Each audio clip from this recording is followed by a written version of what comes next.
Good morning, good afternoon, good evening, wherever and whenever you happen to be watching this Respawn of Soccer, coming at you with some, a little bit of Disgaea. Oh my god, Kronos, you are so fast! You are so fast! Coming at you with a little bit of Disgaea 5. Doing a little bit of, like, trying a new format. This go about LGBT. Thank you. Let's get that in there. Hopefully that will update quickly. I'm trying a little bit of a new format, something that we might do on and off every now and then, but one of the issues with some of the games that we play is that it's not always easy to pay attention to chat because the action is very actiony. Thinking something that's a little bit more low-key might make it easier to have some conversations. Kronos, it is a pleasure to see you. I do hope that you are doing exceedingly well. I hope that life is treating you fine and that your eye meets continue to be pleasantly eye meaty, I guess, is where we're gonna go with that. What do we have? We got like a special room here. The ointment is holding up like magic as always. That is wonderful to hear. That is exactly the news that I want. I hope that it continues to be that way.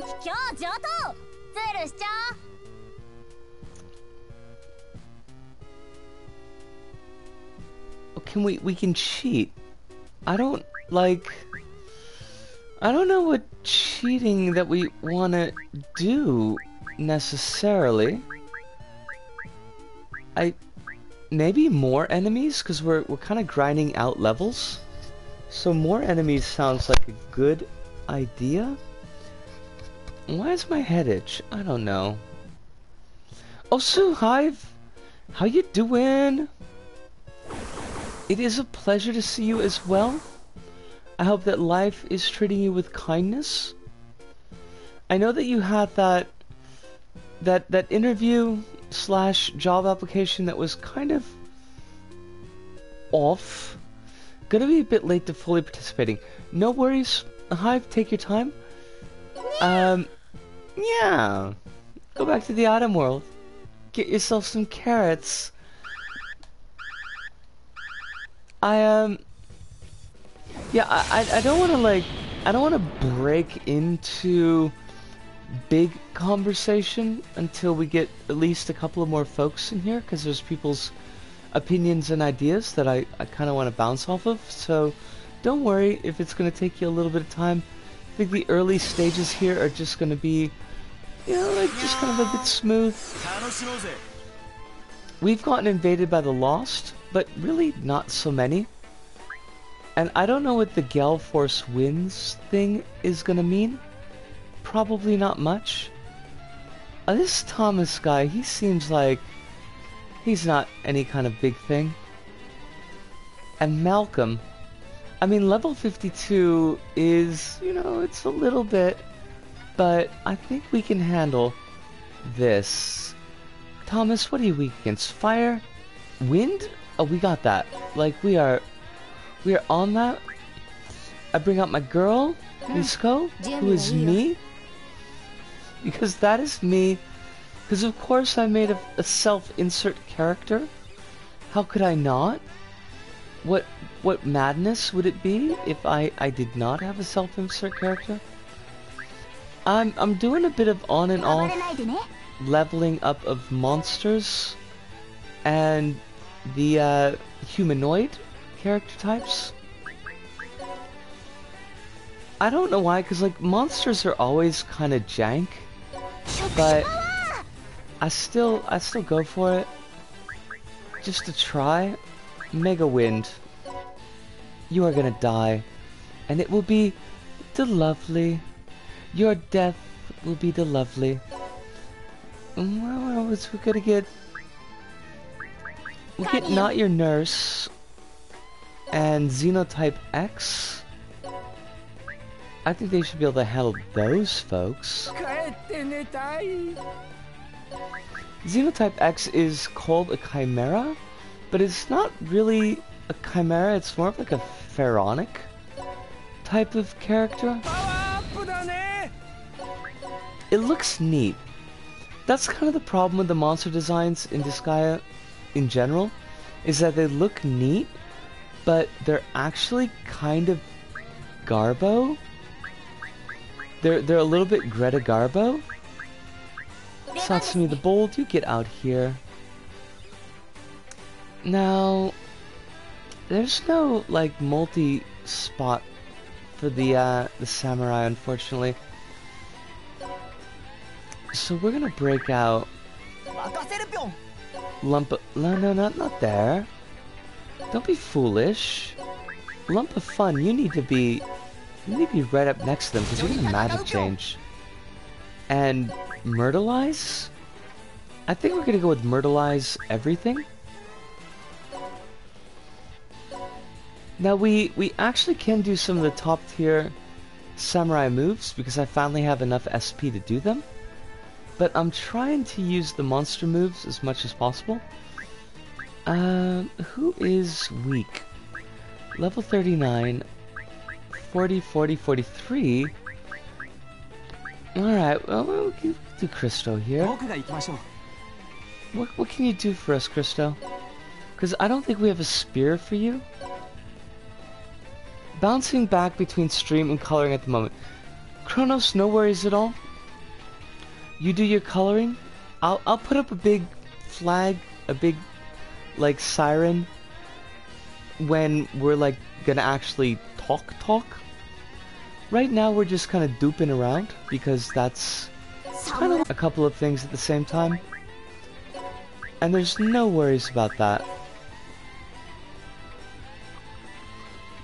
Why are you so weak? That doesn't make any sense at all. No, don't execute. We got one more set of focuses to get out here. Reina Nails is 41, Kiria is 41. We could do Kiria and Usaria. Usaria is a rabbit demon who rides a giant fat prinny. If there's anything I'm learning with this one, it's that I have no idea how to shade bear skin.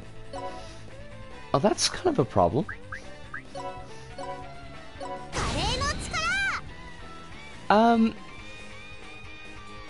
I feel like there are tutorials out there for different skin tones under lighting, but I couldn't necessarily point you in the right direction.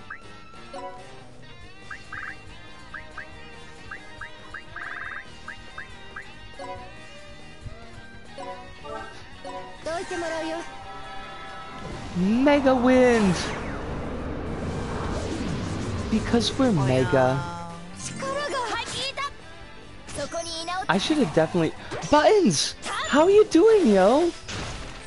It is wonderful to see you. I hope that you are very, very well. It's fine. Probably got like 10 to 20-ish eyes on my Twitter page. Number of eyes has very little to do, I find, with the amount of quality that you want to put into a work.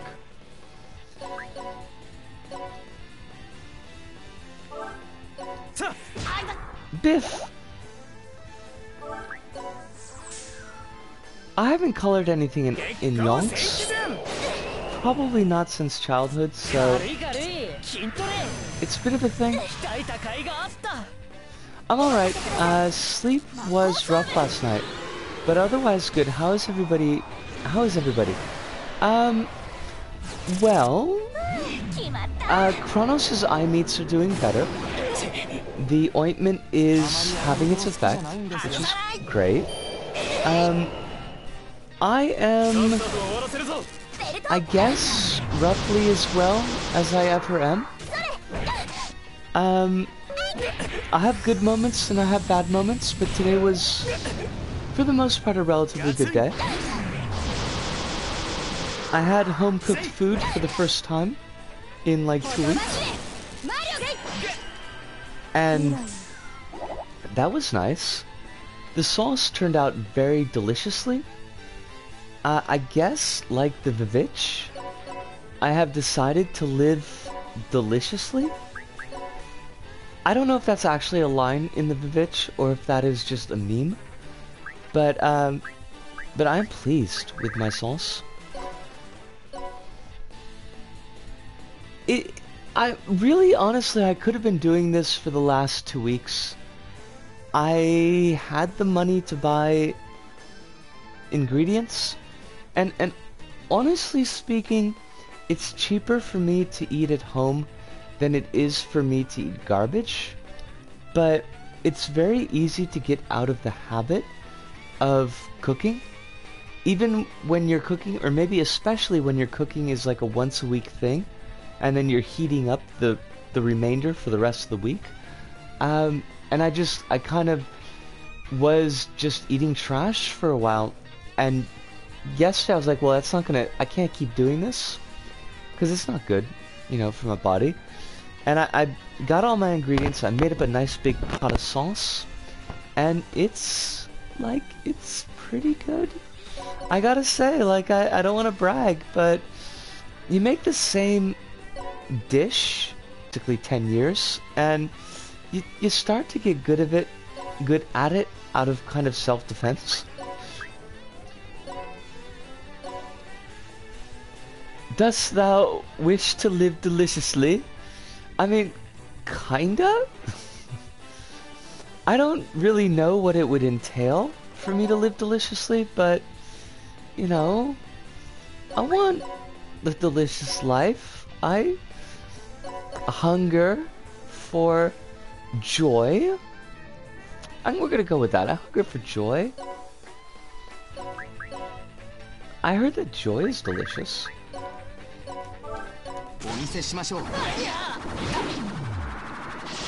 So we'll have this sauce for the next like week, and then we'll take the remainder and we'll convert that into curry.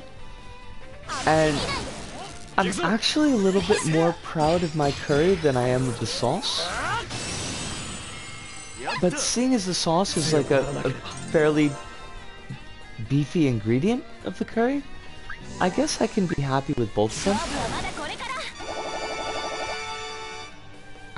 Did we kill everybody? No, we did not. There's more killing to be done. We are devils, and we are here to do the devil's business. And that means cutting people up with carrots, or I think turning people into carrots and then cutting those carrots. I always kind of forget. Alright, so there's just this invader left. We're gonna chump this dude. He thinks he's cool, but he's not cool at all. He's just like a kind of a D-bag. I don't know if he's actually a D-bag. I'm just like assuming, because he's part of the Lost Army, and the Lost Armies are kind of like, they kind of suck, to be honest. Now we did get a new move with Kelia, so let's check that out. Because I gotta get like 50% of the new moves to complete a quest. And I would like to complete that quest. Hellfire Shot. What do you do? Not very much damage. I am shocked. I am shocked and appalled. So we're gonna back you up with our healer. And you should feel ashamed, Kelia, that that's where you are in your life.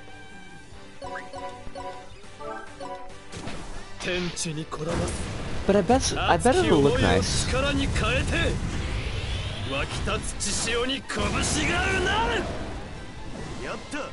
I mean, it did. It looked nice. I gotta give it that. Disgaea always does a good job with the attack animations. So that's not like really something I could complain about. Bat Staff for Bat Masterson. What do we got? Movement -1, fire element -50, but nothing that really affects us, so we're gonna ignore it because that's what we do. Who's our weakest? Alright, so we gotta get right this time out for the gun. Usalia for the fist. I should use pork chops again, but at the same time, like, I mean, it kind of sucks, to be honest. So who's our shooter? Seraphim's our shooter. We'll get her out there. We'll get Red this time out there. We'll turn into a gun. Now, I think we could actually, I think we could dual wield. So who's another gun? Actually, Shy is another gun. So let's see how this works.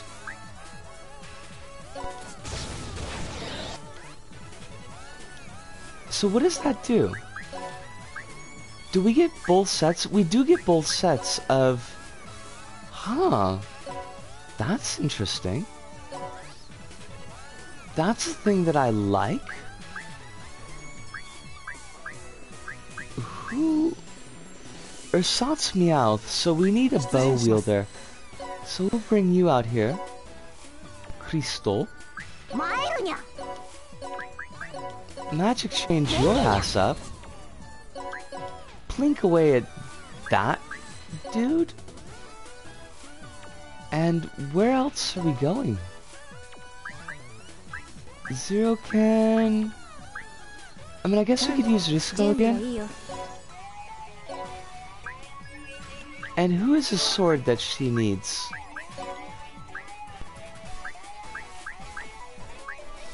Or maybe just go as staves. We can't use fists, because they're no good for her.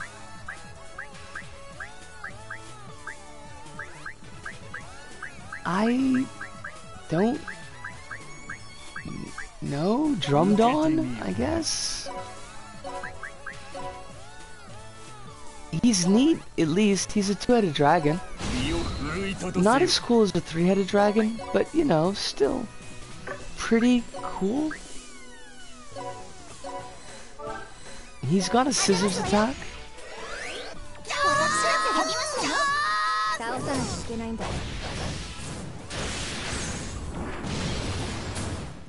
It's very pretty. How many more people do we got? 3 more people. Well, I guess Kidia and our rabbit girl, who's not a sexy rabbit girl, by the way. I think that we should kind of like put that out there very clearly. She's just a girl who's a rabbit.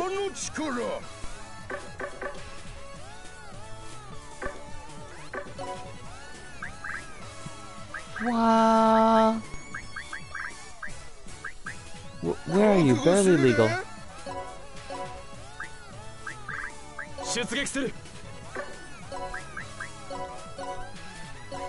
Oh, crumbs! No! Wait, did that work? Do we have like a double weapon now? I'm so confused. I don't know?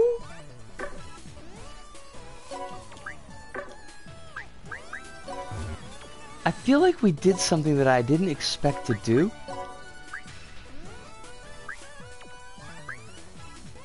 Or what? Whatever, I don't know. We're gonna kill shit and see how it works out for us. That's usually like the best way to go about things.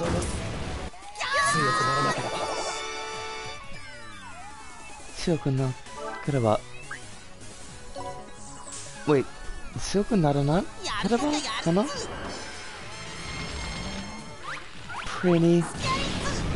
Prinny, you ain't got shit. You can't do nothing to me.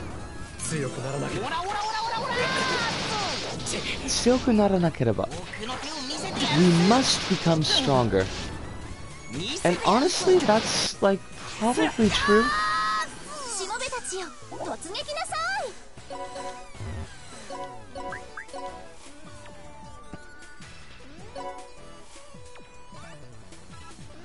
Talking about not sexy rabbit girls immediately made me think of Beastars.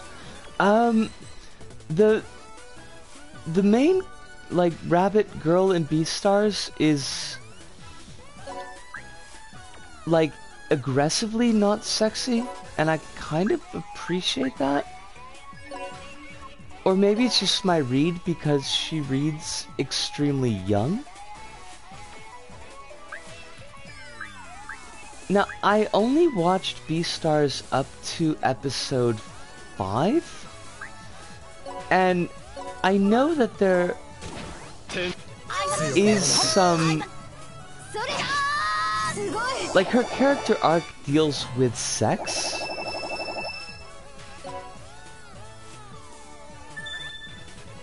But it doesn't feel like they tried to make her sexy, if that makes sense. Almost like they tried to go the other direction and make the whole aspect of everything kind of creepy. But again, that just might be me reading it as creepy. We've got a level fish, and we need to grab that level fish, and we will do that thing. But first we're gonna need to kill stuff.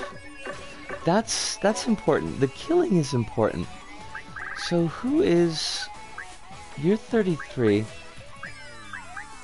How about that other gun? Hello? Where did you go? Actually, Shy is 30. Okay, we gotta go with that then. She's sexually active but not sexy. Yes. Sex as a topic doesn't necessarily have to be portrayed as sexy, to be fair. Again, very good, and I think very important, that things don't need to be played for titillation, necessarily, and sometimes, I would argue maybe oftentimes, it's better if things are not played for titillation.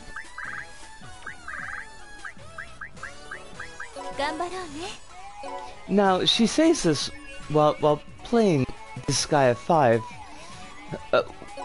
which character design does kind of trend towards the more titillating end of things. I think the main character designer maybe has got like a thing to be working through.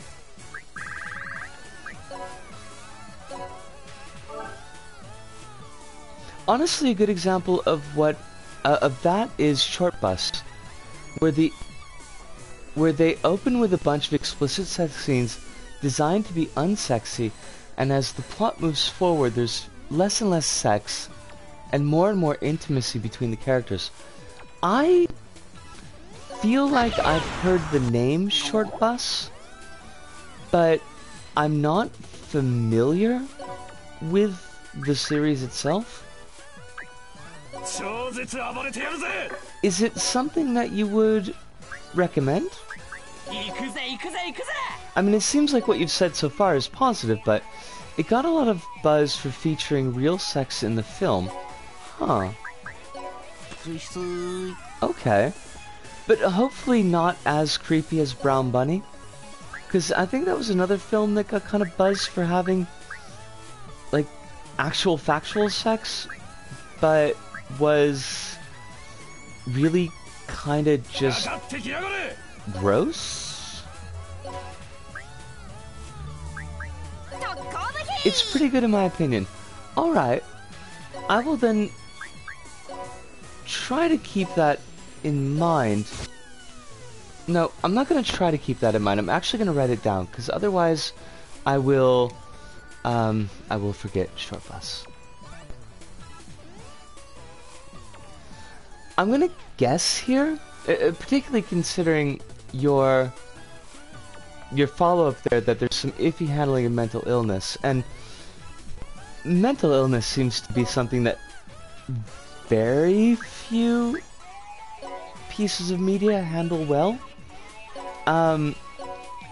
But now, when I was young, and the short bus, and I don't know if this is still kind of like a terminology, or is still a thing, or even if it was a thing beyond my particular area, but the short bus was the bus that they sent around for a lot of the students that had quote-unquote, and I'll explain that in a moment, quote-unquote learning disabilities. And when I say the quote-unquote there, I mean that I feel like learning disabilities at that time in the school system where I was a very broad catch-all that didn't actually have a lot to do with people with actual, like, developmental disabilities alone, but basically any students with disabilities that would have made, or at least students with disabilities that the schools saw as being difficult to incorporate into the broader classroom. So I've heard short bus used in that context as well. Alright, so it's not just like a regional thing. It's something that's more broadly applied. Yeah, I mean, like, I don't think any of the schools that I was in kind of handled that type of issue particularly well. But it kind of pinged a few of my sensors, just the title itself, the name itself. Who are we playing around with here?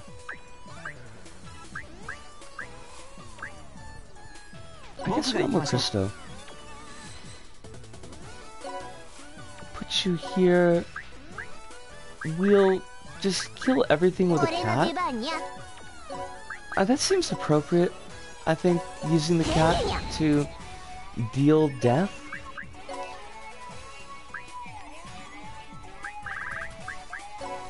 From what I've seen and read about short bus, it's more interested in the inferiority of the characters, and the sex is unsimulated to facilitate that. Huh. Like, let me chew this for a moment and kind of, because I think I see what you're saying. So I guess I think what you're saying is that, like, Hollywood sex, like sex scene sex, is shown in a sexy way. It's shown in a hot way to show that these two characters are hot and fucking. So by presenting a more real, messy version of sex, which, let's be honest, unless you're engaged, it doesn't usually look that great from the outside. It's certainly not well lit or well shot. That it makes the characters, like, appear grimier, maybe? Yes, it's about how they aren't whole and they disentangle themselves from sex. Aren't completely whole until they separate themselves from the expectations of sex. Okay. Okay.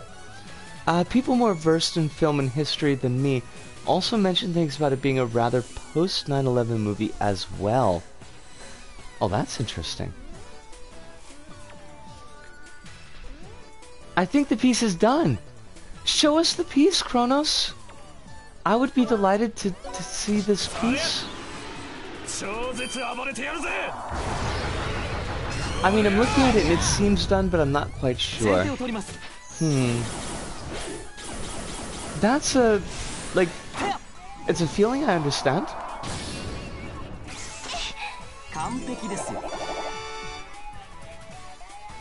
How do we still have enemies on the map? That seems wrong. Who's low level? I mean, everybody's kind of getting up there. I guess more Kilia? Yeah, that works. Kilia and the rabbit girl? She rides a giant prinny. I mean, you can't argue with that. This prinny it's huge, but it's kind of sweetly huge. Something about digging into the psychic wounds of community in New York City post 9/11. Huh. See, it's like, it's interesting because I feel like, wait, we have a move called Supreme Curry? Why can I not use Supreme Curry? I want it? We use this other one. I feel like a lot of the, like, 9/11 response media was being produced as I was leaving for Japan, or after I came to Japan. Because there was that whole feeling that directly after 9/11, that a lot of the things that kind of referenced New York, for example, or showed the Twin Towers, that had been in production previous to 9/11, like, a lot of those got scrubbed. The first movie that felt like a 9/11 reaction movie that I saw was the Tom Cruise War of the Worlds. And although I know people have got various feelings about Lindsay Ellis, I think that she does a really good video on the comparison of Independence Day as a very pre 9/11 movie and War of the Worlds as a very post 9/11 movie that are covering the same kind of topics, same kind of themes. But I think a lot of that media I just didn't get here. And by the time that it got here, it was largely removed from context. They cut a lot of it. That's interesting. Alcetta Lewis just gotta slap the name. Slap the name, Kronos!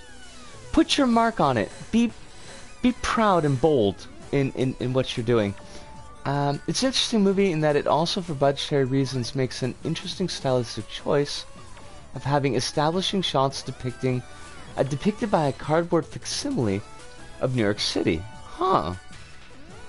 Film's also completely improvised with just general directions. That sounds like it could go very either way. Has a huge number of queer musician cameos. That's cool. I mean, at the very least, because it seems like a mixed bag of what I've been hearing from y'all so far. But at the very least, that's like a very strong thumbs up. On one end, it's engaging in verisimilitude in its portrayals of sex and stylized abstraction in its depictions of geography. Huh. There's kind of like a lot going on there. Seraphine!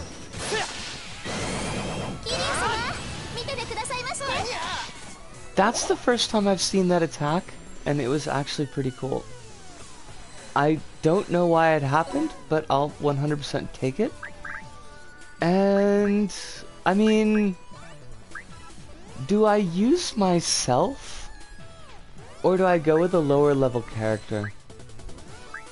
I really do need to train up these characters, so I'll not be an egoist. I'll not use my own self.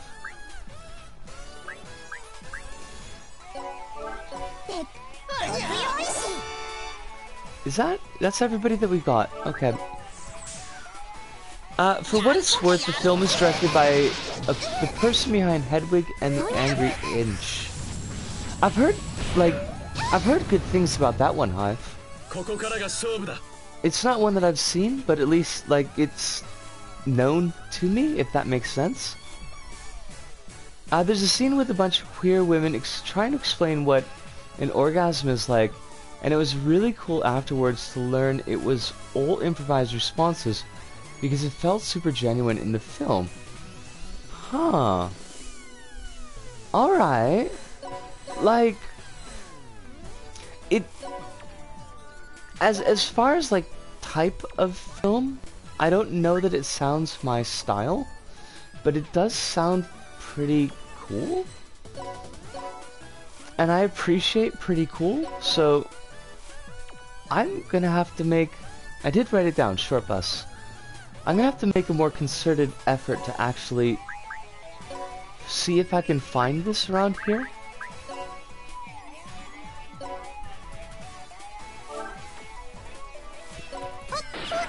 Expect host in approximately 4 to 5 minutes. I'm waiting with bated breath here, Kronos.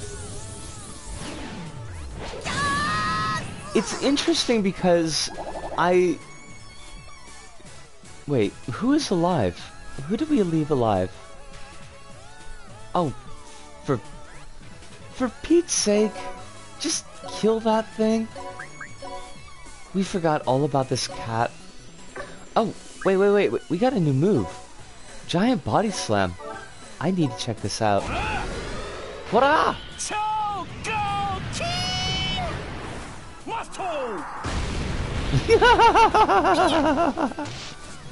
Alright, I like that. I like that. It was kind of interesting because Kronos, you showed us last night the line art for the new piece, and I felt that it was... I forgot to write the character's name. 6 minutes. Take your time, Kronos. Don't rush. It felt very early 90s anime style to me. And then in Kazi's Discord, there was discussion of... I don't remember the name of the game, but it was like this... It was some Sega, like, shooting game, I guess. And it was also like an early 90s game. And it had a very similar style, and I was like, oh my god, that very much reminds me of Kronos's new piece. So, yeah. Yeah. We got a level fish. What? Hi? Oh, we got a fish! Yatta! Say hello to the fish! We need to pick up this fish and make sure it doesn't die. But also... What floor are we on? Floor 47. Do I want to take a quick smoking break? I think I do. Let me take a really super quick break, and I'm gonna be right back.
Yosh, we are back. It's strange to hear. I didn't think to hear my style compared that far back. I think it's in this particular instance, not in your general style. And it might just be because of the line art and the cleanliness of the line art. I have had a shower and I was playing Rocksmith with a guitar on the cover of Rocksmith. So it's like a meta Rocksmith. Hold on, let's check this out. Copy link. Yeah, copy link location. Latest Twitters.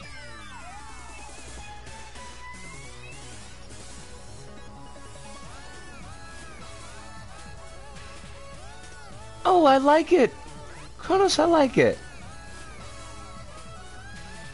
If anyone wants to draw their OC in the Borg suit, yes. I need to level up my skill before considering that. It's now on my to-do list. :L. No, it's a good one, Kronos. I do feel like I do feel like the style is reminiscent of kind of early 90s anime era, but it's a good one.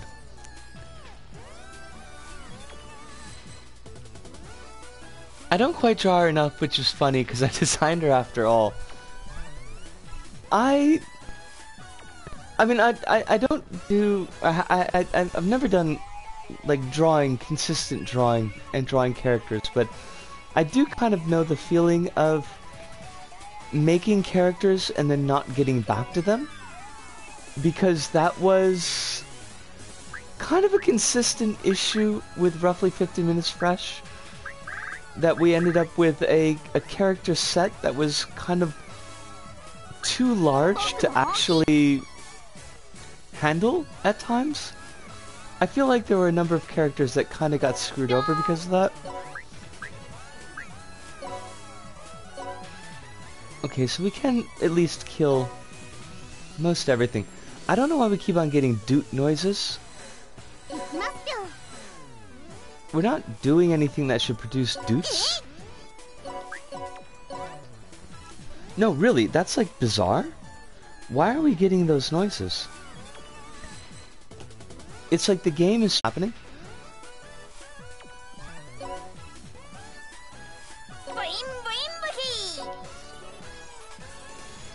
Yeah, what's going on? Don't know? Not gonna worry about it. Now we gotta get to that fish, because that fish is gonna die. How do we do this? We need to kill so many things. So many things are in the way of our fish.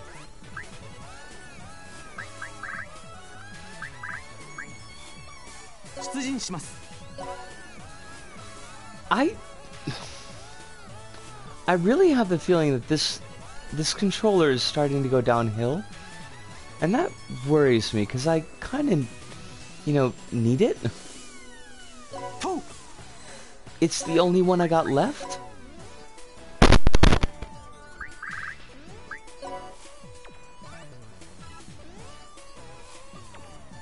What would you like to talk about, Risu or anyone in chat?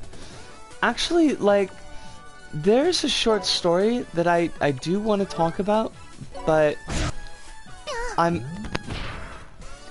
kind of want to wait until a couple of more folks show up. Use steering wheel controls. I mean, if it worked, I'd take it. Why is that not dead? There's a short story I've had in mind that I've been kind of wanting to talk about for a little while, because it bothers me. But I also kind of want to. I'm hoping that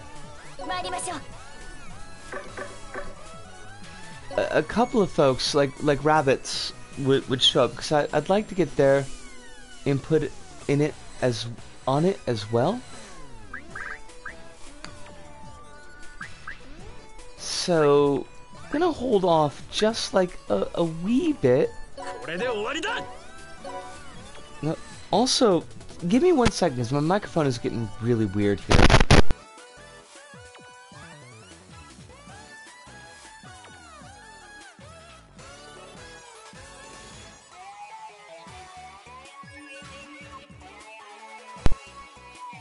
I don't know if that's gonna help, but hopefully it will.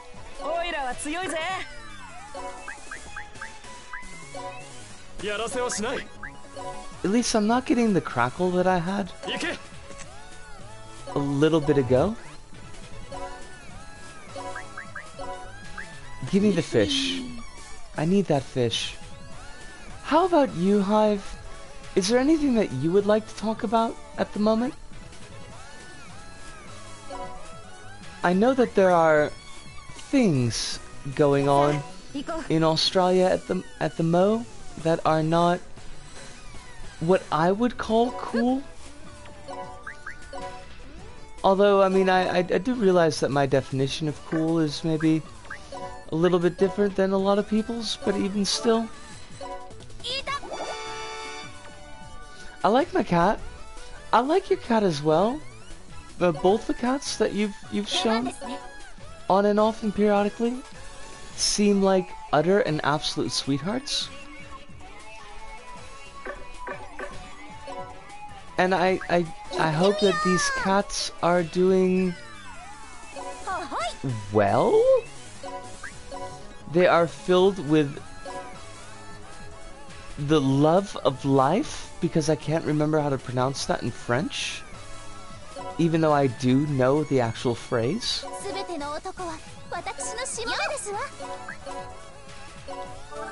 The J-O-I sound, I can't remember how to do it.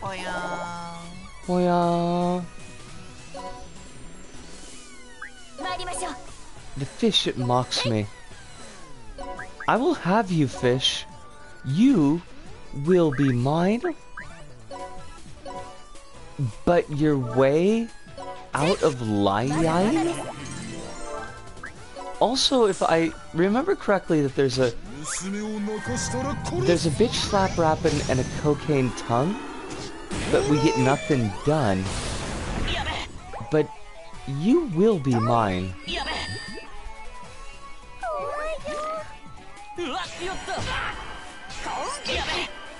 We can counterattack, even if we're holding a fish. Don't front here.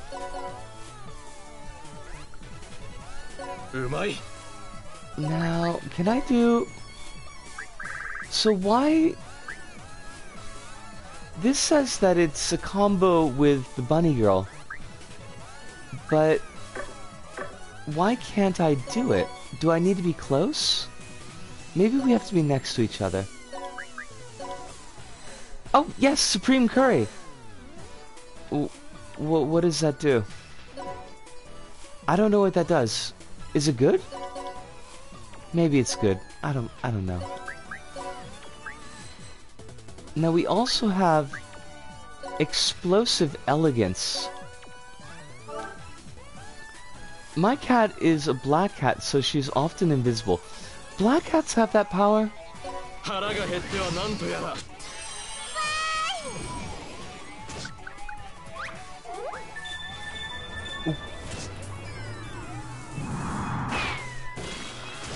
Eh?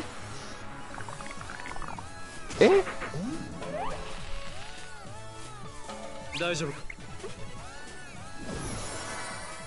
I don't know what just happened, but...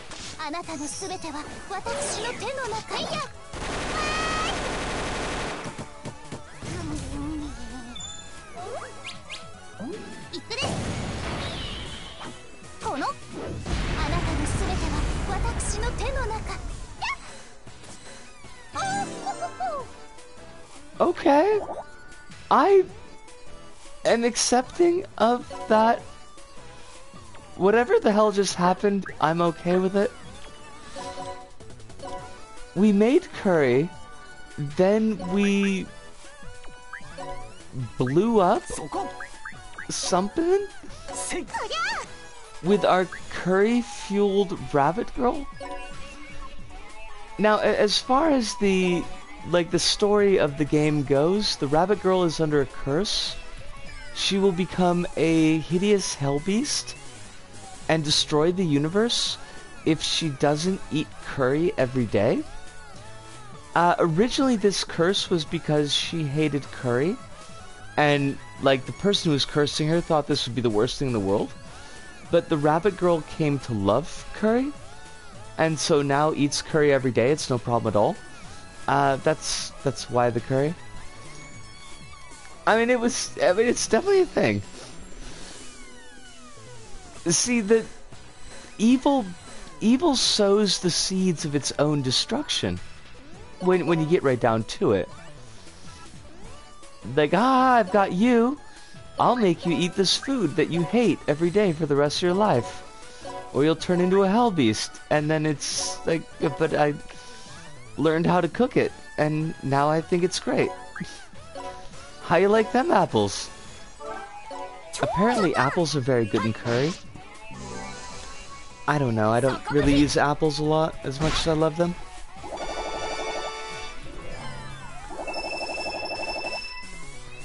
These, the combo attacks, is the first time I'm seeing the combo attacks, so I don't really know, like, how they work or what they do.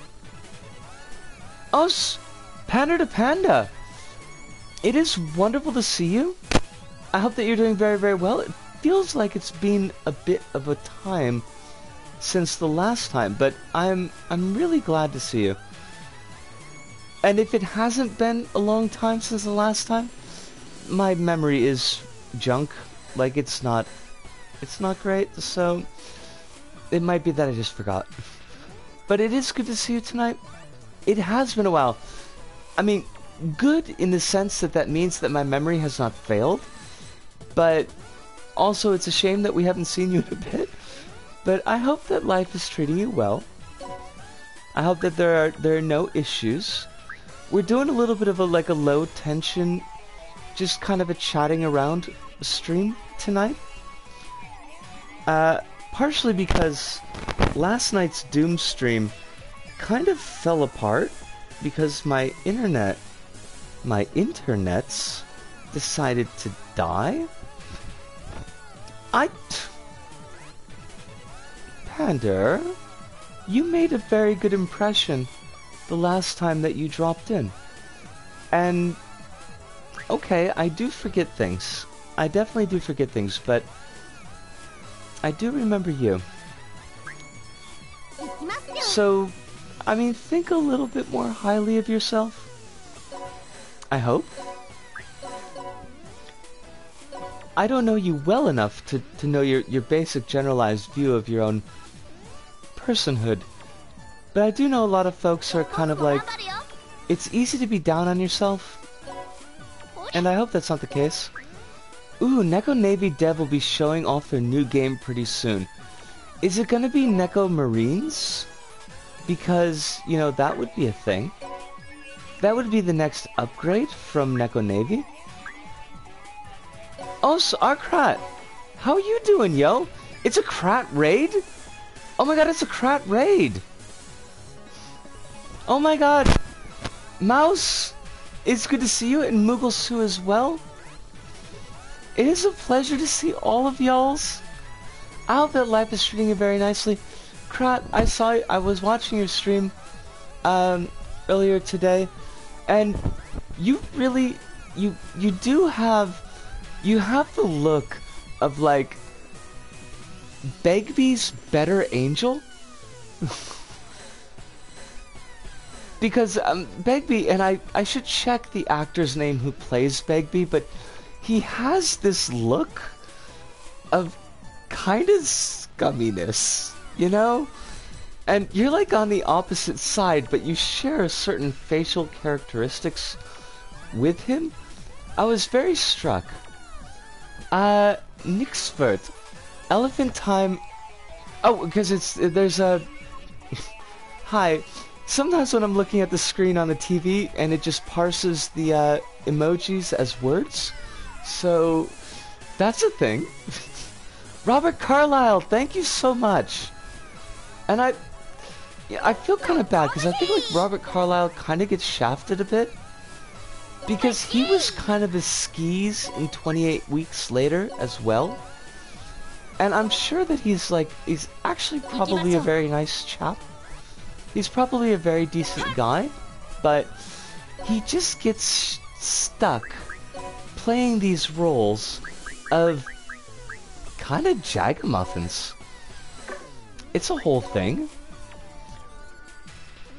They're very friendly and happy to meet you. Well, I don't know if I'm very friendly, but I'm very happy to meet everyone, so thank you so. And Black Lamb! Yes! Wonderful! It's very good to see all of y'alls. I hope that you are all doing very wonderfully tonight. I know that life in the world is not, you know, super great for a whole lot of people at the Mo. So I do hope that you're taking care of yourselves and doing what you can to take care of others. And not more than you can. And it's easy to kind of get in that mindset of feeling like you have to do more than you are personally able to handle. But don't feel like... I hope that you are letting the world down if you're working up to your... What is the word that I want? Capacity? Because everybody's capacity is different, and we can't always be, like, 100% on all the time. Unfortunately. And 10 to Honey Kittens as well! Oh my god, like, just the whole chat is here. Most of the whole chat, not like the whole chat, but a lot of the chat is here, and that makes me really, really happy, because doing what you can but not more than you can is my favorite way I've heard someone say that. I think that's an important thing to remember, because there's so much, and there's so much that needs to be doing, and there's so much that wears on anyone's capacity to deal with this, and some folks cannot escape from dealing with these situations because of their own situations, that it's easy to feel like you're not doing enough. But if you're doing what you can, then that has to be enough for you. And I hope that you don't feel like you're not doing what you can. Remember to take an in case you need. Eat, breathe, and stretch. And you're loved so much. I echo that sentiment. This is very, very true. What did I miss? I think I inhaled one of those. Oh, cheapers! Kittens! Holy snakes! I understand the feeling, but hopefully that will pass out the digestive tract and not out the respiratory system, because the respiratory system doesn't deal with metal very well. Oh, the joys of having piercings. Is this, because when you say nose piercing, but also being able to inhale it, is it like a septum retainer? Because I have had my septum retainer fall out fairly frequently. I need to size it up.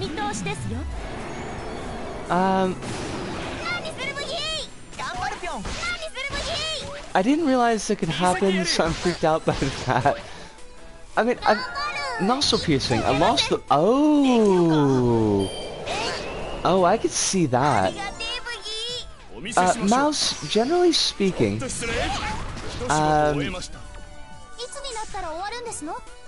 Generally speaking, it's probably not going to be an issue.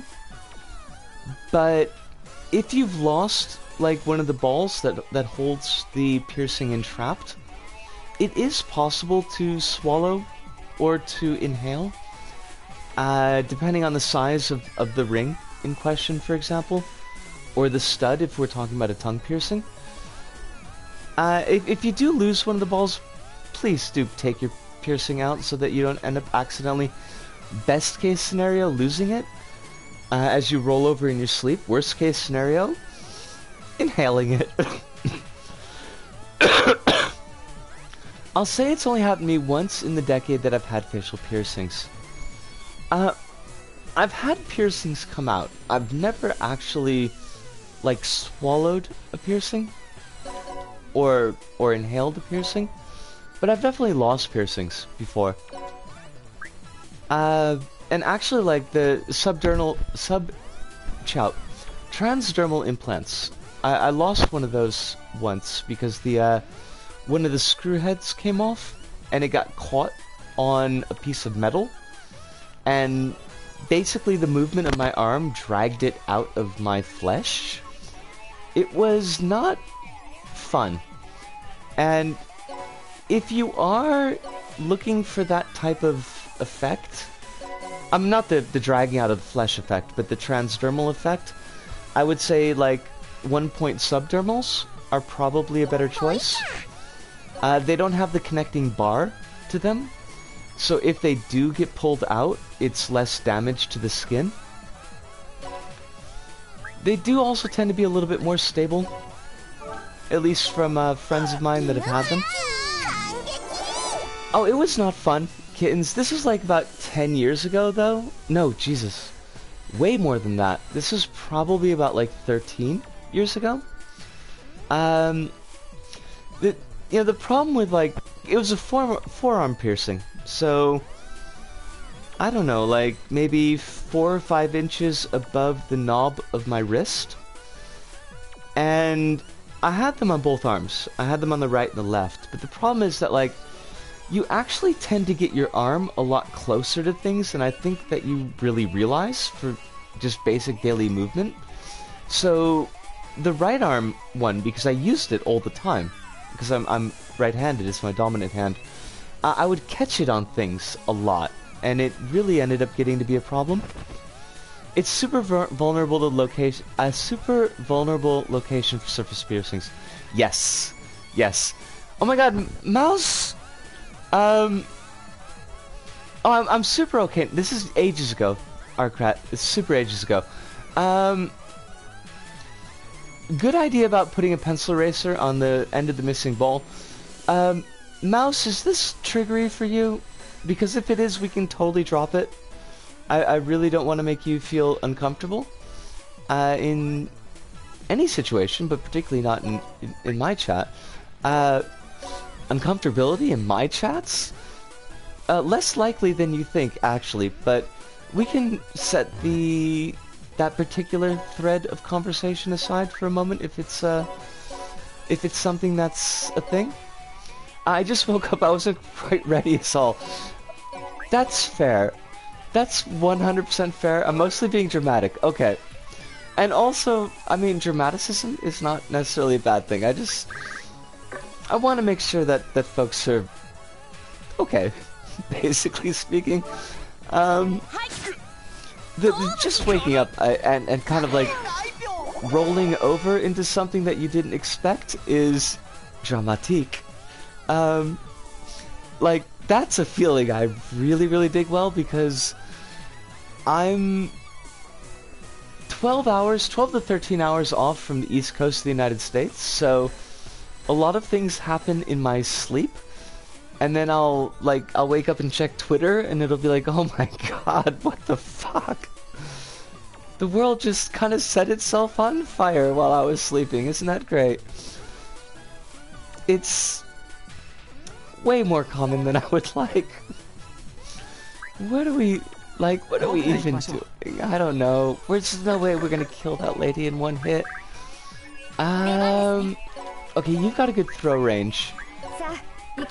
And I'm gonna use my own character because she's basically the devil? She's a powerhouse and she kills everything. Just wipes it off the map. And I love her. Great name for a theater and a costume shop. I mean, yeah? Not gonna lie, that would be, like, if you wanted to brand that up, I'd actually be surprised if nobody's branded it up yet. I'm gonna tell you what, it's been about an hour. I'm gonna grab a really quick drink of water and a cigarette.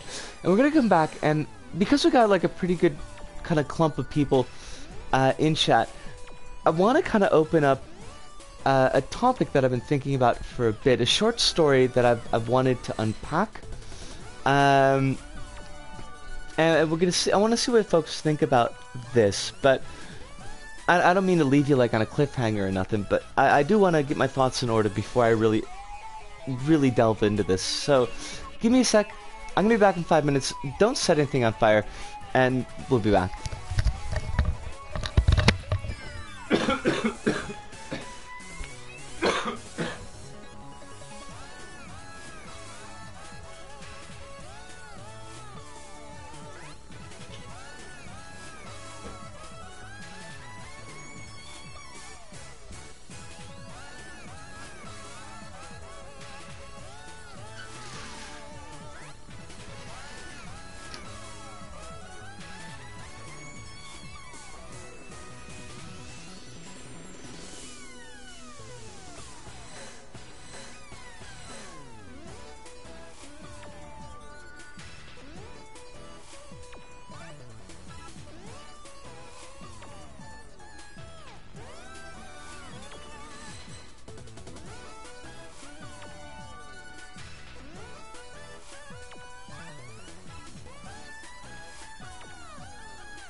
Oh, Sue, I am back. And Rabbits, you are here as well, and that makes you really happy, because well, Hirune in here, so fire! So much fire. There's something I kind of wanted to talk about, and I wanted to get your read on as well. So, let me clean off my glasses here for a second before I get into this. Now, before we get into the discussion of the story, some quick content warnings, and I want to do a thumbnail sketch of the author and a synopsis of the story, and then kind of leave it up to folks to tell me what they think, and then I kind of want to get into what I think about it, mostly because I've had a couple of months to think about this, and I'd rather get people's like unvarnished opinions before I kind of throw out my own ideas on the subject. As far as the content warnings, spiders or spider-ish descriptions.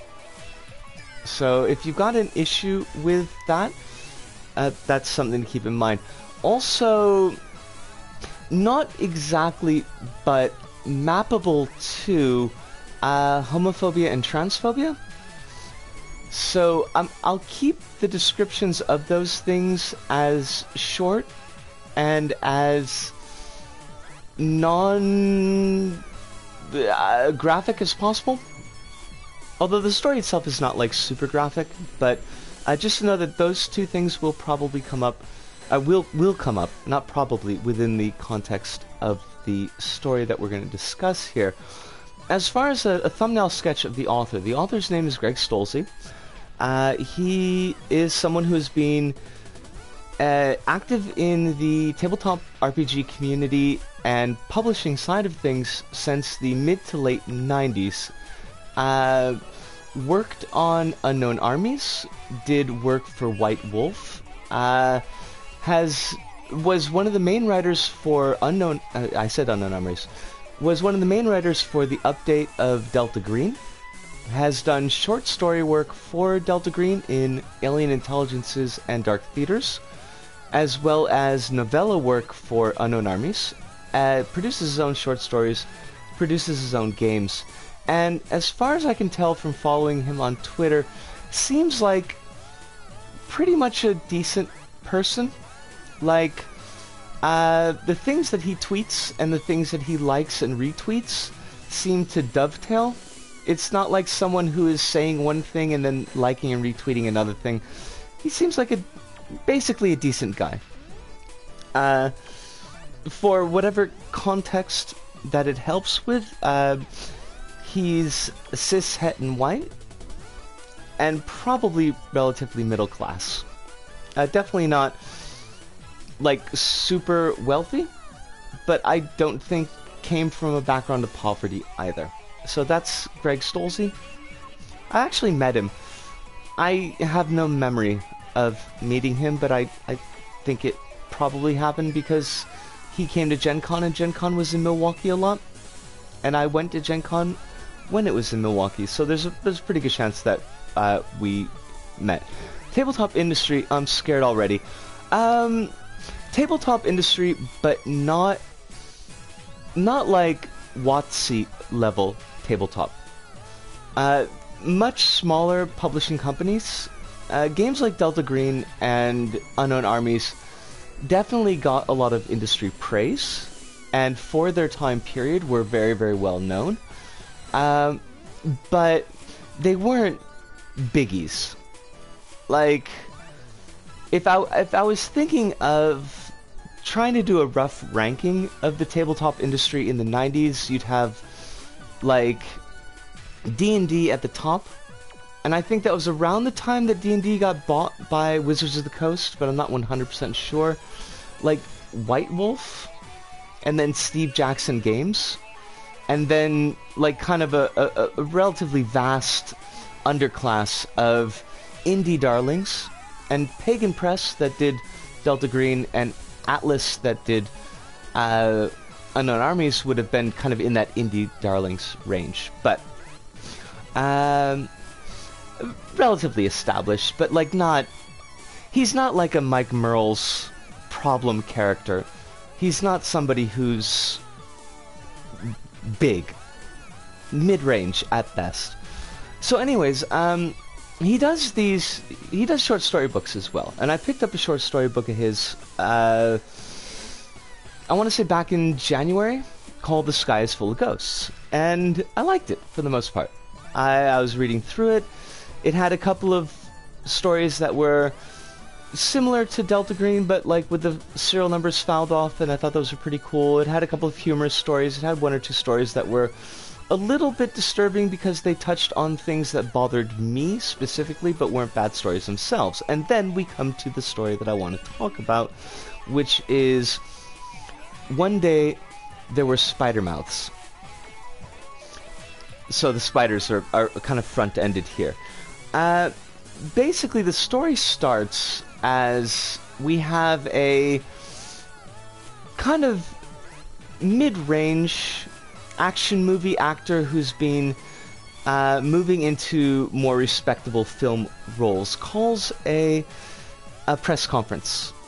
A surprise press conference. Everybody's wondering what this guy wants to tell them about. Opens up the press conference, does the opening remarks, and then his bottom half of his face unfolds and reveals a ton of spider legs. It's actually like a really cool sequence. It's got body horror going on for it. It's very reminiscent of the Simmons meat transformer sequence in Resident Evil 6. At least it reads that way in my mind. Specifically, they mention that it's bloodless. He stands there at the podium, waves his little spidery mouth pieces all over the place. Mentions that some of these spidery pieces have teeth on them. Folds them back up because he can't talk like a person while his spider legs are out. And basically says that, you know, hey, there's this thing that I can do, and I'm not an alien. I'm not like a monster. This is just this thing that I discovered that I could do since I was 27. And otherwise, I'm completely normal.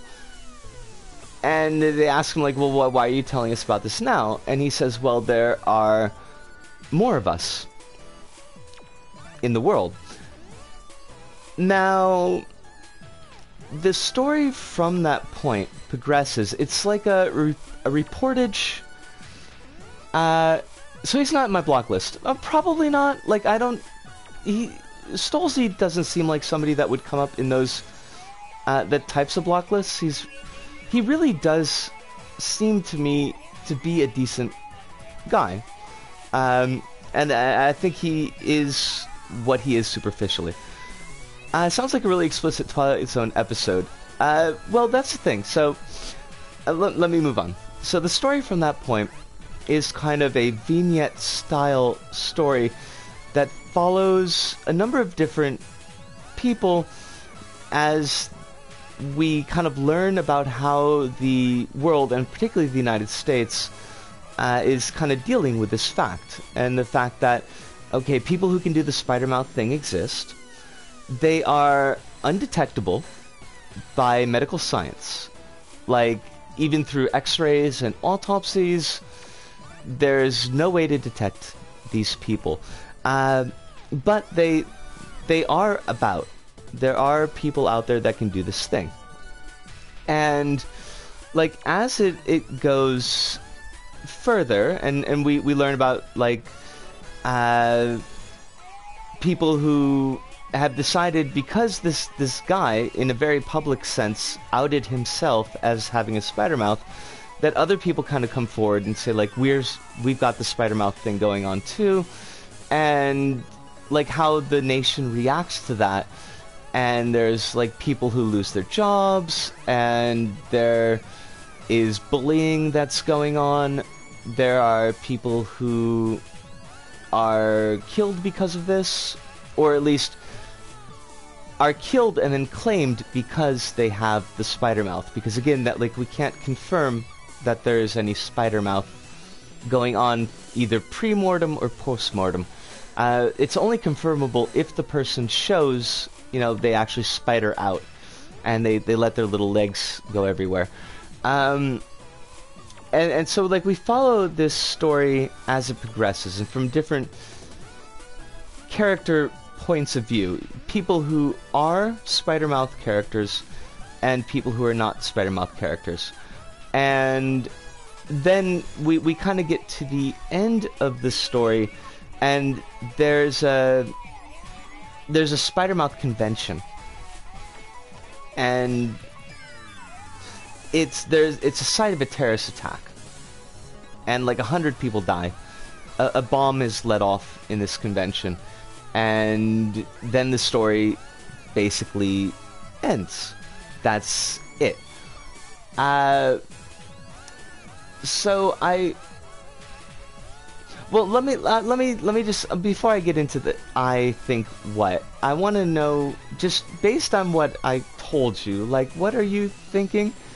I would definitely not want to bully a dude that could sprout spider legs out of their mouth. What a weird end. Okay. Yeah. It's a weird end. It's definitely a weird end, yeah. It's a I mean, I've had like a couple of months of about this. It's pretty abrupt. I mean, I think that my thumbnail sketch of the story, my synopsis of the story, makes it perhaps more abrupt than it is in the actual story itself. Like, there are hints of what's going to happen, because the vignettes are told as though from an observer past the point of the terrorist attack. So there are a couple of like dropped lines in the story earlier to that point that something bad is going to be happening. I want to know what happened next in the world. Spider-Mouth, what the heck is that about? Can he chew on some food? What do you think of Spider-Mouth dude? Okay, I mean, Panda, I like it. Yeah. I feel like, at least from the summary, I can't tell what he's trying to say with the story. Okay, then that might be my fault.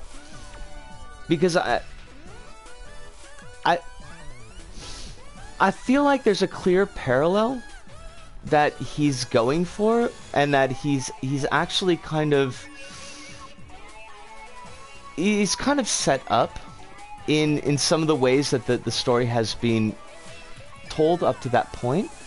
So that's I think maybe more of an issue in my synopsis than in an issue of the story itself. Without percolating on it, I feel like a fairly decent metaphor for queerness, but it seems too transparent that I don't see much the point of it. Nixvert, okay, like that's a big, yes, okay, like that's a big thing that got to me, and I want to expand on that more. I get the heavy-handed analogy to queers or other people, but more like, what is he saying about that analogy? Also, okay, good. It really feels like the Spider-Mouths can be an allegory for the anti-trans paranoia implicit to the trans panic defense. Yes, and although they don't mention the trans panic, they don't mention trans issues specifically in the story. Gay panic is mentioned in a section where a husband has killed his wife and claims that she was a Spider-Mouth, or that she showed him that she was a Spider-Mouth and that he panicked. And a character commenting on that specifically draws the parallel to the gay panic defense, which basically is kind of the precursor to the trans panic defense. Okay, so summarizing, there are people that have spider legs in their mouths. They can hide that. In the story, they gather and open up and then get bombed. In a very quick thumbnail, Rabbit, that's basically it. Yes. Alright, so things are things that y'all are saying are kind of like hitting where I was feeling about this story, and that it sounds to me a lot like True Blood, but with Spider-Mouth. Like, it seems like another straight cis person writing a story about why you shouldn't kill queer people, but doesn't just write about queer people. It's a bit cowardly. That's fair. Although I should at least, and I don't know if I feel like I should or should not defend Mr. Stolze. Only that I've just been following him for a while, and so like I kind of feel like that kind of thing. But Stolze is a horror writer, and I think that tends to be his go-to in, like, whatever he writes has some horror aspect. So if he were to be writing about, like, queer situations in an analogy, that it would, something like Spider-Mouth's, I feel like that would be a thing that he would go with. Gonna have to have a hot take here. I don't get it, and it's kind of a bad story from what I know so far. That's fair. No, that's not a hot take. Like, that's, I think, a very mild take. It sounds like the story is sympathetic towards the bombing victims at the very least. I think for me to get it, I'd have to not get other things. Ooh.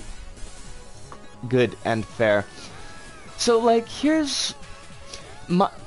I've got a number of issues with the story. And it's like stuck in my mind. And it's bothered me because... I think partially because I do like the writer. If the writer was somebody I didn't like, if the writer was like King, for example, where I know that King is kind of a d-bag, and it makes it a little bit easier to just like dispose of things that he's written that I don't care for, that would be one thing. But like Stolze doesn't seem that way to me. So that kind of sticks in my craw a little bit. But there are a number of things here that like that just really kind of bother me. And one is that it does seem to be a very on the face queer analogy. And to some extent, because of the world that we're living in right now, a bit of a trans analogy, but I don't know if it works one-to-one in that particular regard. But it doesn't seem to do anything with that setup. Like, it felt very much like a recounting of, in a fictionalized format, things that I can already read in the newspaper, things that I already see on my Twitter feed from actual trans people trying to raise these topics. Like, it's just the real world with a coat of paint, and it doesn't do anything with that. And part of the issue there is that the format of the story never comes down on either side. Like, there are... have you seen Amaz from Disgaea 3? Dude is very cute. Toshino Kyoko. Sorry I didn't notice if you came in. I'm kind of like in the middle of a conversation here. Almaz is very cute. And I like his interplay with... I forget her name, but like the Chainsaw Princess. So there's definitely that. Credit where credit is due. They didn't do the annoying thing where the oppressed minority has superpowers or shit. Nixver, yes. And that's like actually a big point in the story, is that like there are people who think that the spider mouth folks have some kind of superpowers, but it's pretty clear through the story that there's like they just have the mouth thing. They don't have any kind of like weird hypnotic ability. They don't spit venom or anything. They just make their mouths funny, and that's it, like, completely. But like there are characters in the story that are like, but what if they're like a secret cabal, or like what if they are a conspiracy, which is the same thing as a secret cabal, And, you know, what are they talking about in this conference? We have to know what's going on in this conference. And because of the viewpoint of the story being broken up the way it is, it never strongly comes down against the idea that the Spider-Mouth folks are somehow evil. I mean, I feel like we're supposed to take that reading, but it's not. It's just kind of like there. It's almost centrist in a way. Like when we read the sections with the characters who have spider mouths, they seem like completely normal people who just can do this weird thing with their mouths.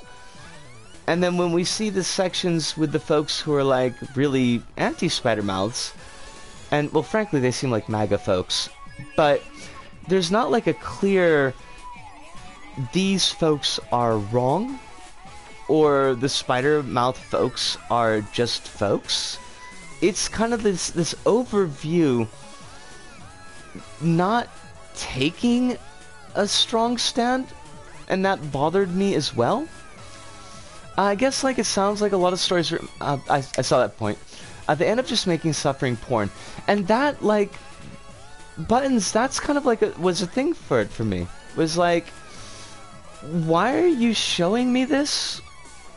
Why are you setting this up for me and then not saying something about it? It feels inert, like a stone.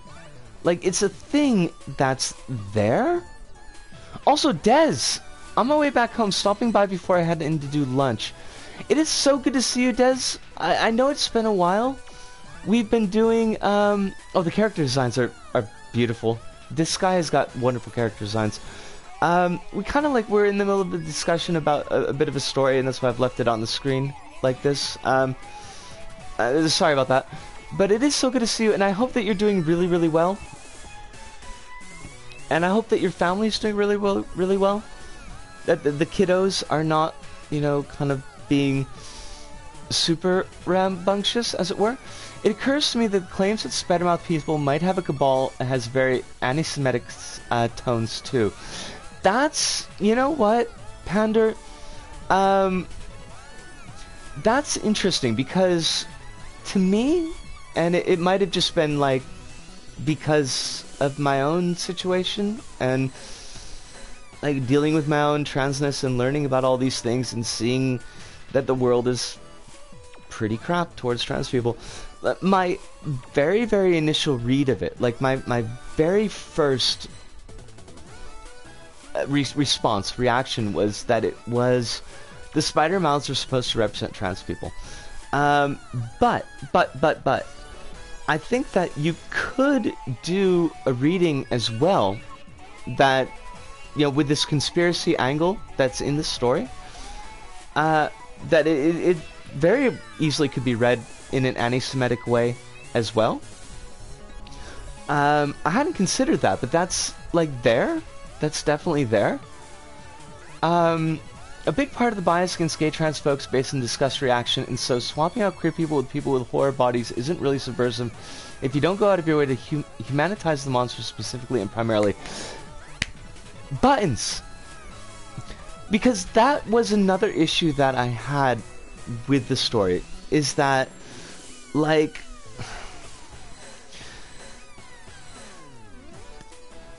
the characters that we know with spider mouths are basically presented in a normalized fashion. Like, they don't seem to be particularly weird. They do the same stuff, at least in the little vignettes that we see. Like, they do basically the same stuff. They act the same way as other characters. But, like, to have, like, that aspect of, yeah, okay, your face just splits open and a ton of spider legs pop out, it's horrifying. For myself, I've got pretty severe arachnophobia. I realize that it is irrational. I actually like spiders a lot in concept, and I can look at spiders in a picture, I'm perfectly okay. But if there's like a spider right up in my face, I honestly freak out. It's not a controllable reaction on my point. So, to make your queer-coded characters, to make that the differentiating feature of your queer-coded characters, something that I think a lot of people would have body horror issues about, or have phobic issues about, is like, it's a whole other thing that even if Stolzy, even if he wanted to make the point that, you know, they're completely normal and that they're not worrisome, I think that for a lot of readers, that the visceral reaction to the scene, particularly the initial scene, because the initial scene is well written, I think, it definitely pulls out a shock reaction, which text often has a hard time of doing. I mean, I think a lot of readers are going to be off-put even at the front, and I don't know, like, I don't know what's being gone for there by using that as the metaphor. Like, is Stolzy trying to say because arachnophobia is irrational, that homophobia / transphobia is also irrational? Maybe? Question marks? Like, it throws a lot of sand in my gears when I try to think about the story. Let me... What did I miss?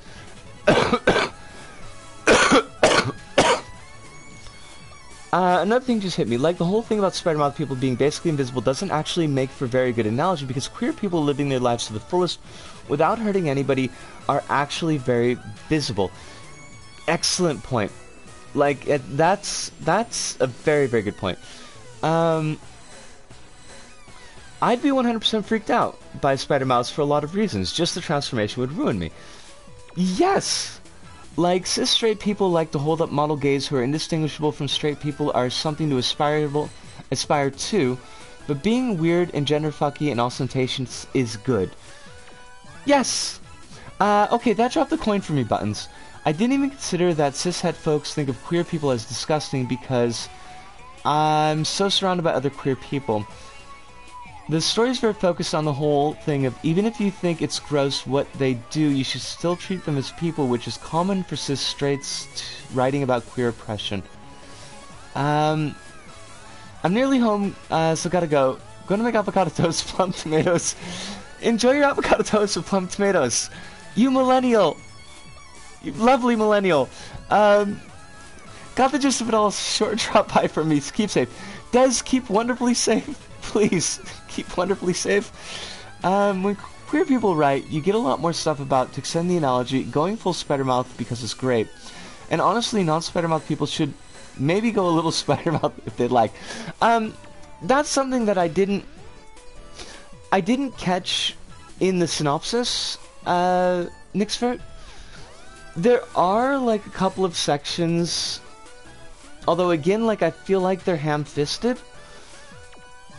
There's one section that I'm thinking of where there's like somebody on a talk show, and she is, I might have mentioned this like really quickly, she is like part of a watchdog group for like kind of like an ACLU for Spider-Mouth folks that's recently sprung up, and she, whenever she's not talking, she does the Spider-Mouth thing. To be very visibly Spider-Mouth, and she's basically, she does that argument, and the common argument of like why should we have to conform to your standard to make you feel comfortable. This is who we are, and there's absolutely nothing wrong with who we are. It's just a difference in physicality. And so I'm gonna spider mouth out whenever I'm like I don't need to speak, so that y'all can get used to me. The problem is like that it's not addressed again, really. It's just that one section, it's just that one character. Now bear in mind, the story is very short. The story is only, I mean, it's probably like 7, maybe 8 pages long. It's very short story. And none of these vignettes get to be really expected. They move together semi-chronologically. And although a number of them refer to the final vignette, which is talking about the terrorist attack on this convention, like, they don't necessarily interconnect within the framework of the story itself. When queer people write something with an analogy like this, you get Clive Barker's Nightbreed, which is, like, Hive is probably one of the reasons that Cabal, like the book form, has stayed with me for as long as it has, even well before I was out to myself. Like, I read Cabal when I was maybe 16 or 17, and there are still parts of that book, like, I couldn't quote it. My memory's not good enough to allow me to directly quote things, but there are scenes from that book that have stayed fresh in my mind, even when there's been years-long gaps between me, my readings. I really like Cabal. I think Cabal is an excellent book. Nightbreed is a flawed movie, but I think Laurie looks really good in it, so there's that. Sometimes people write stuff they don't fully understand. 5 years ago, I wrote a short story about an orc lady going to a cooking class today with people being afraid of her. Weeks later, I realized I wrote about a black woman dealing with microaggressions and state depression. I'm glad I never published it because it's not my place.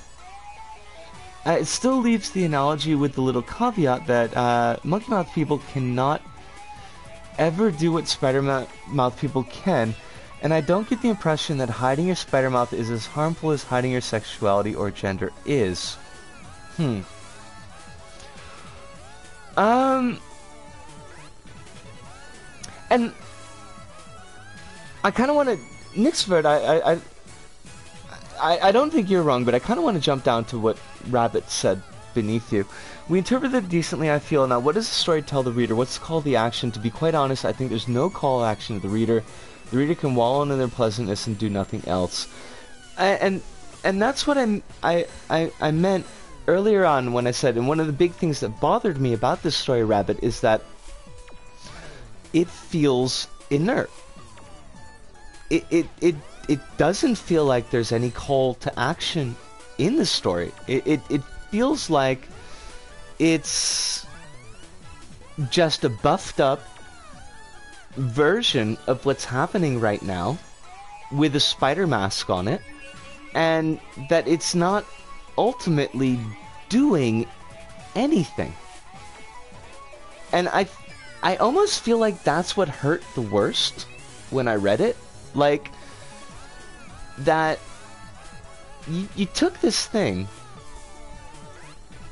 and maybe it's just to change my positions, like maybe if I read this story 10 years ago or 20 years ago, I mean, it's a new story, but maybe if I read this like way before I had any idea of what was going on in my own head, and I would have just dismissed it. It would have just been like another story that I had read. That's a possibility, I'm not sure.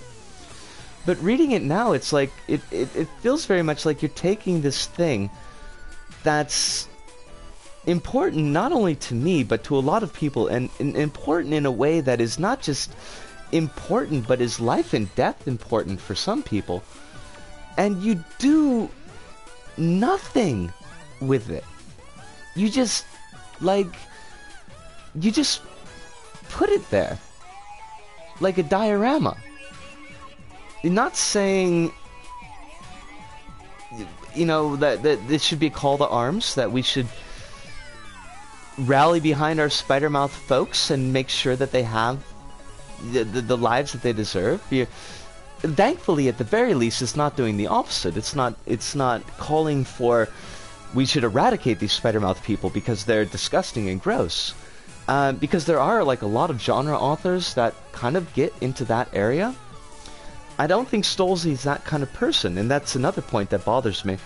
But it doesn't do anything. It just sits there.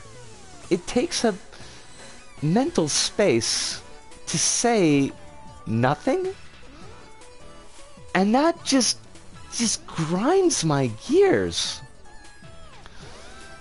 That's what I meant when I said earlier I don't know what he was trying to say, because, like, okay, he told a story. Now, why did he tell it? Buttons, if I could hug you right now, I mean, I could send you mental hugs. I don't know if those really work. I don't have cool mental powers, but, like, yeah. If it's an ally story, it's a shitty one. I wouldn't call this person an ally or an accomplice with this single action in mind. Based on this one story, I would... No, I mean, I wanted to give the thumbnail of Stolze as a person before looking at the story as a story, mostly because I wanted you all to know where I came into the story from. Like,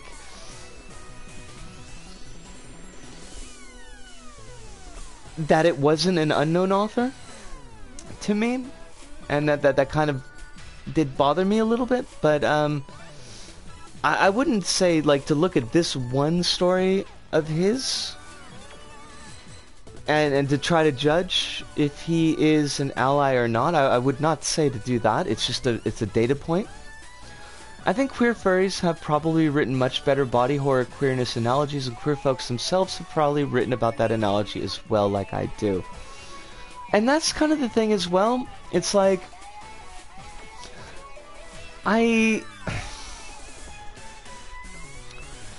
like, and you've talked before in Twisted's, in Auntie Twisted's Discord about, like, how sometimes, or maybe all the times, intention doesn't matter.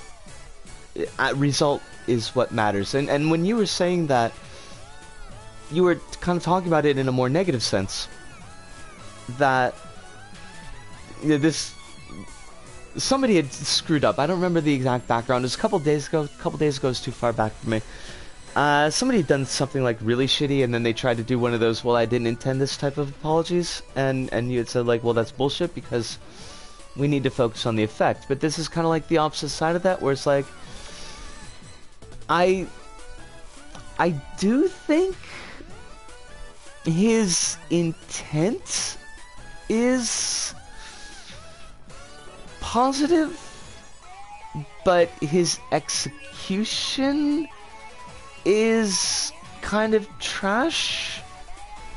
And at the end of the day, like, those stories would be better left up to the people who are living those stories to tell. But I can kind of conceptualize in my mind, like, I can kind of imagine.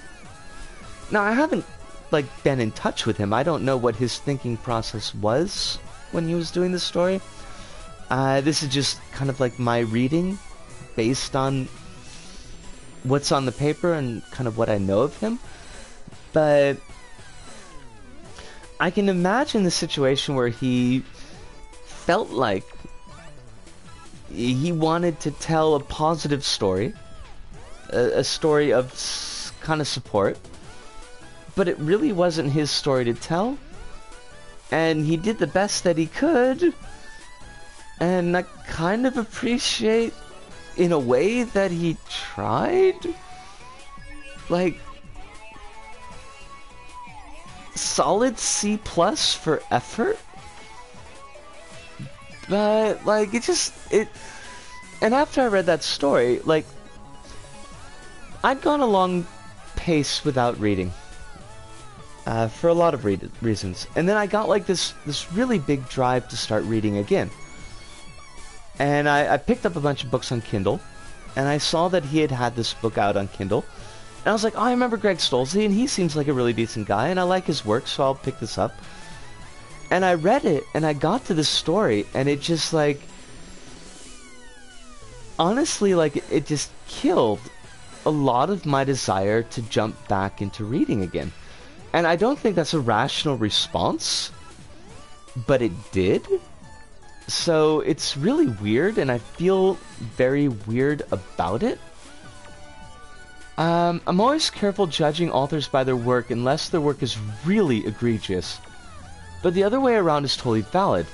Context matters to a story, but any writer can write something in good faith and still muck it up. Nick's fair, absolutely. And I've, like, I mean, I'm not blameless in that area. In my old YouTube series, in the before, as part of, like, a subsection of this show that I was doing, I was writing a story, and I got, like, 2 years into writing the story, most of it, thankfully, in my brain, and not in the series itself. And I was like, holy shit, what am I doing? I am not the person to tell the story that's going on the screen right now. And I pretty much decided I needed to stop doing those series because it was not my lane. And once I realized it was not my lane, it was like, yeah, I don't kind of want to continue that.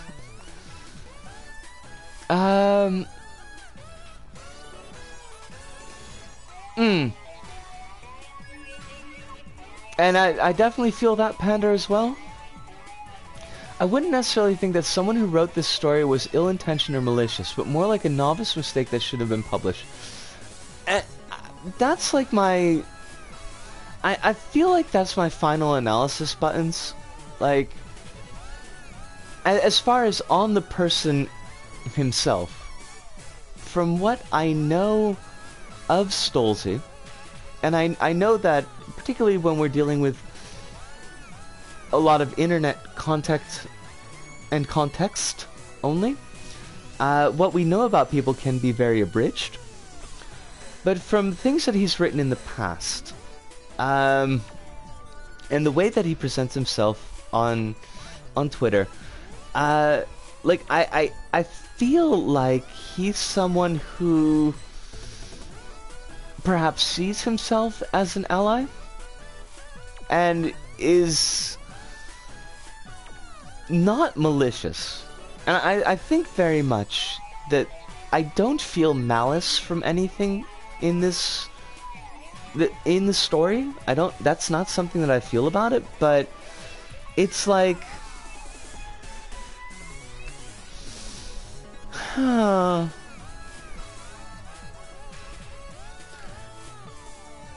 it's almost like an overabundance of negligence, if that makes sense. And how the negligence / malice line can be very, very thin. And that sometimes, if you're negligent enough, the end result can feel slightly malicious, even if it's not intended to be malicious. It betrays more of a fundamental lack of understanding of what it's like to suffer in that way. And that is one thing, and it's something that, like, if we do another chat-style episode, because I don't want to cut the episode right now, by the way. This has been a relatively easy one on my throat, but I would, one of these days, like to look at Unknown Armies, which is something that Stolze has had a lot of work in, has had a big hand in. I think it's one of... I think it's one of the best tabletop role-playing games of the late 90s, early 2000s to come out, and I mean that. But I think its handling of intersex issues in particular, in one particular aspect, is really, really bad. Like, really bad. But I feel like if we were going to discuss Unknown Armies, it would take a lot of front building about what the 90s RPG scene was like and what Unknown Armies was kind of made in reaction to, and the systems of it. And there's a lot of that I feel like we would have to discuss before we could get to the part that is what's the word that I want? Before we get to the part that's kind of connected to this discussion right now.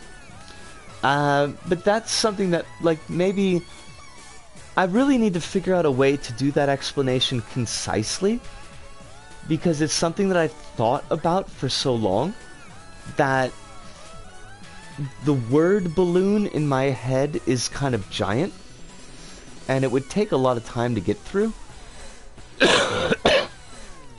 They say the road to hell is paved with good intentions. I mean, it's not wrong. Nickfart, it's not wrong. Ends up being more of a display of meaningless suffering instead of an investigation of why it matters. Yes. And that's the thing. I don't think that this is the worst example of that. Because we've got The Last of Us 2 is out right now. So that's probably a far worse example.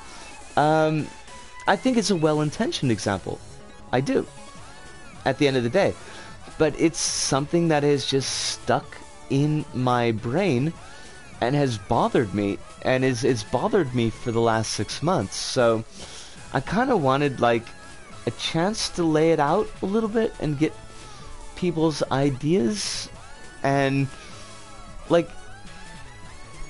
not to be arrogant, but I don't think my initial read was wrong.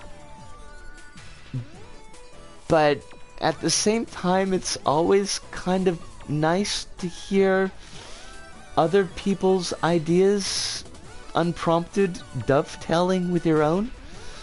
It makes you feel a little bit less like you've made a giant mistake. God, my feelings about White Wolf and World of Darkness are so fucking messy. Because on one hand, yikes, there is so much weird, shitty crap in there, but also these games ended up being incredibly empowering, especially to queer people back in the day, so it's like an unholy mess that did a lot of good while doing a lot of bad too. Oh my god. I mean, Nickford, oh, whew, that's a conversation. I really want to have a cigarette, but I really want to dig into this, but I really want to have a cigarette, but let me talk about this for just a second. So, a very early pedal on the daisy chain to becoming the person that I ended up becoming was finding a copy of White Wolf's Clan Book Malkavian while I was at a Magic the Gathering tournament. And even though I only played Vampire once, you did hear Magic the Gathering. Oh yeah, oof Malkavians. Oof Malkavians. And it clicked with me. And I met Daniel Greenberg, who wrote the first edition Clan Book Malkavian. And I do have memories of that meeting. Because he invited... Okay, so get this. In 1998, there was a Malkavian mailing list. You know, like a precursor to Twitter. where we all had our mail addresses in some server, and whenever anybody would post, it would post the message to all the members in that list. And we made a plan to go meet in Washington, D.C. Now, keep in mind that it wasn't a Yahoo group. It was like a precursor to a Yahoo group. I mean, similar, but before.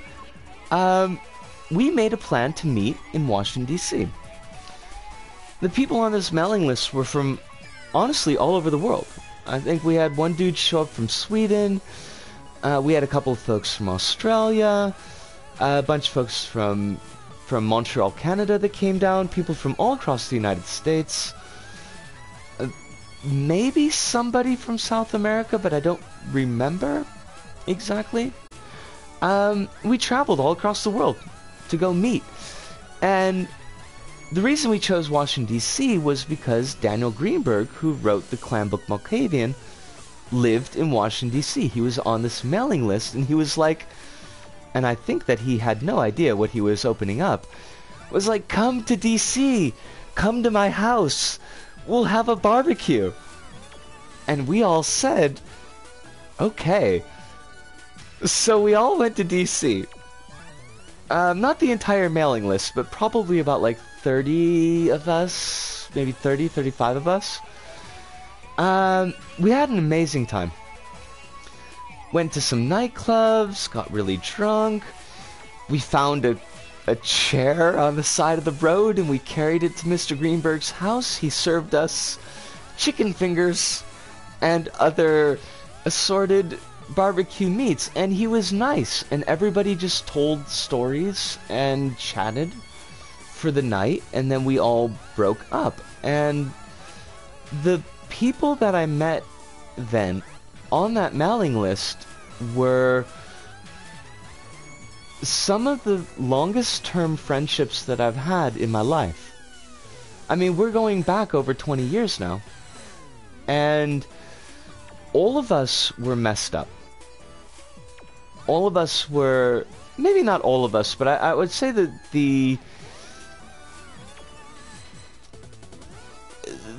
a fairly significant majority of us were not mentally... What's the opposite of neurodivergent? Let's not worry about the opposite of neurodivergent. I would say the majority of us were neurodivergent.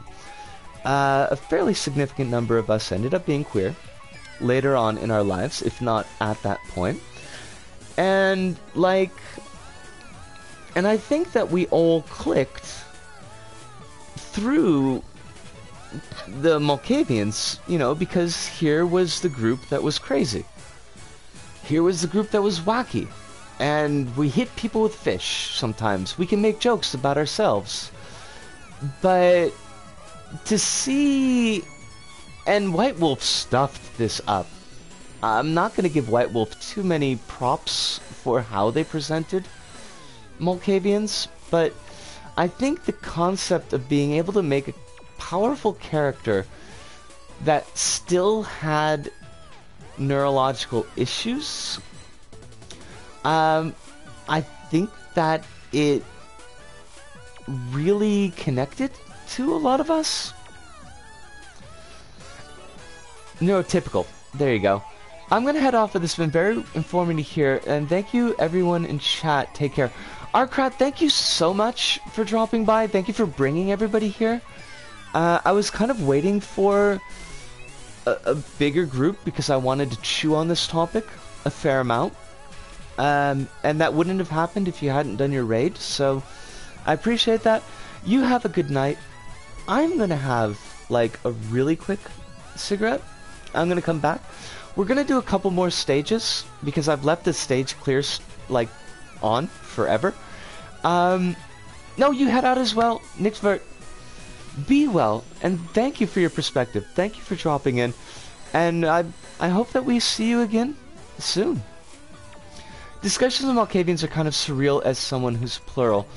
That's fair. Like, that's totally 100% fair, PtaER. And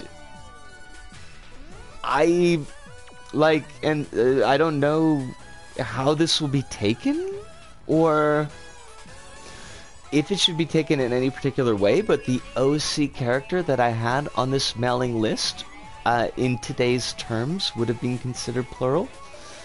I don't think it was for the reasons that are behind your plurality, or anybody's actual real space plurality, but I had a lot of issues with persona and self, and masks and self, which is not surprising, considering, you know, who I am now. And I think that the best way that I had to express that at the time was through a lens of fictional. I want to stress fictional. MPD or DID. Malkavians. Buttons. Okay, so I'm gonna do like a really quick on this one because I really want to get my smoke.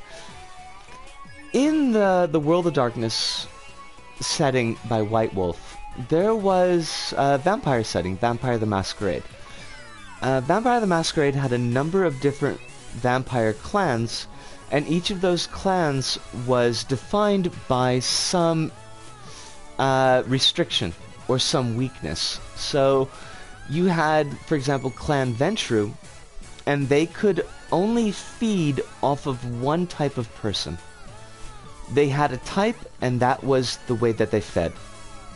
You had Clan Bruja, and the Clan Bruja would get angry really easily, which for the setting was a bit of a problem. Clan Nosferatu were really ugly. Like, they were disformed, they were disfigured. Clan Malkavian's clan weakness was that on character creation, you had to choose a derangement from the, you know, the rulebook. And these derangements poorly mapped to mental illnesses. So you had things like multiple personality disorder, for example, paranoia, megalomania, obsessive compulsive disorder. Like, basically they went through the top 10 of the DSM-4, which was the current DSM at the time, and put those in the rulebook and gave them like mechanical characteristics, and you kind of had to play that character throughout. So the Malkavians were, I'm doing the quote fingers here, they were blessed with madness. Or cursed with madness. Yes, like literally cursed. All the clans are very cursed, and it's very yikes. It's very 90s is the only concession that I will give to the way that White Wolf handled a lot of things. White Wolf is another one of these issues where I think that the people who were... Oh my god, PtaER. Oh my god, PtaER. I wasn't gonna... I mean, I was gonna talk about that, but... I mean... Like... I mean, you just throw it out there, don't you? PtaER's got the right of it.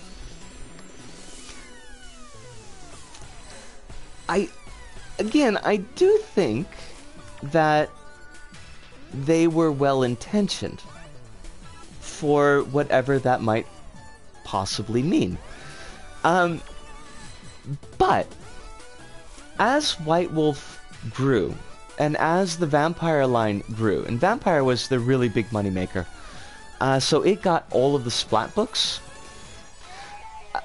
That comes much later on, Hive. That's like recent White Wolf. This is 1990s White Wolf. Yes, problematic in the same way that Blizzard was problematic. Well, it's like, it's the small world, after all, form of world building. Because the clans that were added on as the series continued, as the series progressed, a lot of them were very ethnically focused. So you had the Azamites, and the Azamites were a clan of assassins. They were really neat, and they had assassin powers. They were also like almost all Middle East characters. You had the, as PtaER had mentioned, and content warnings, really, really bad ideas. The Romani-based clan, which is called the Ravnos, whose... Let me take a deep breath.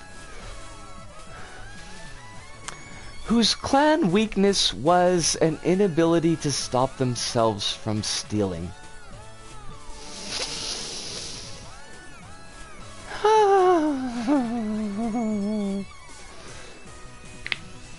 Oh, Kins! No, it's not good. It's not good. It's not... I mean, it's bad.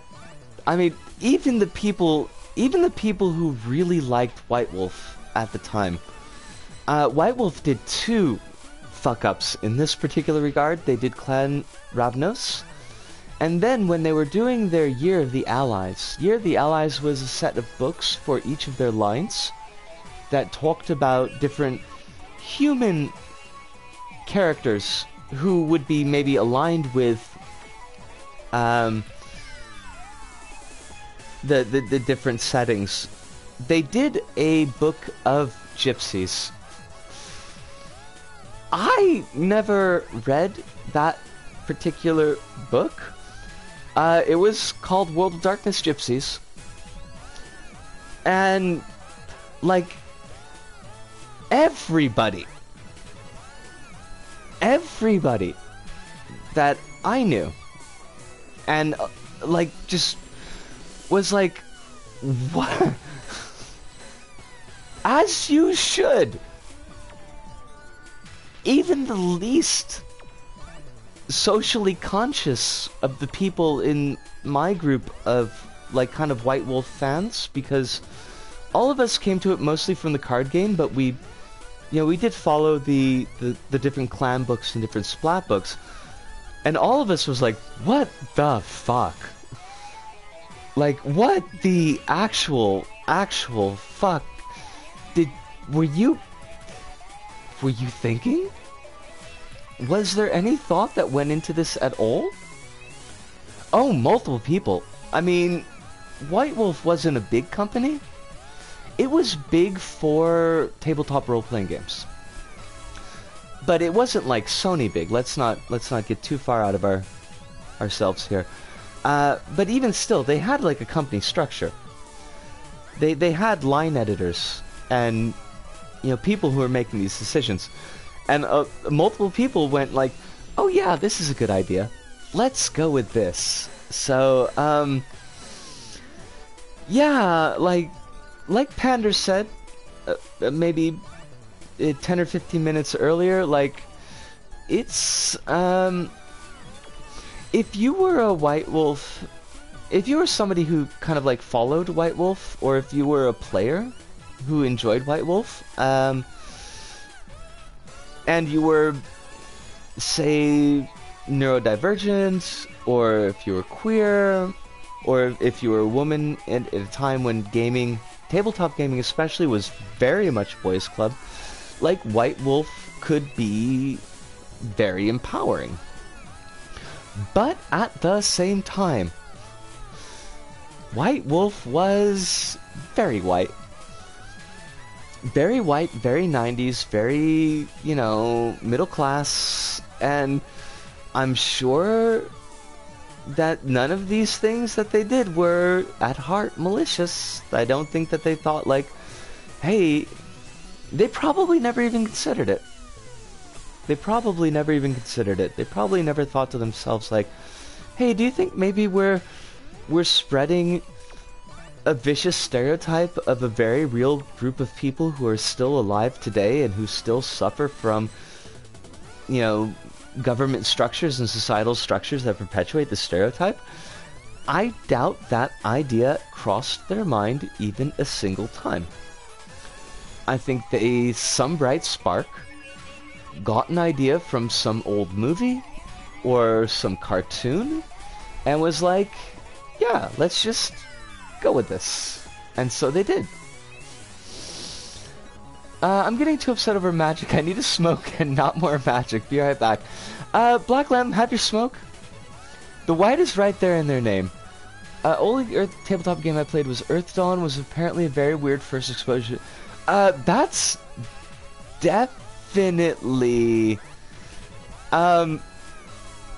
that's an unusual opener to TTRPG, which is very different from TTK, who is currently TT Angry Tigers.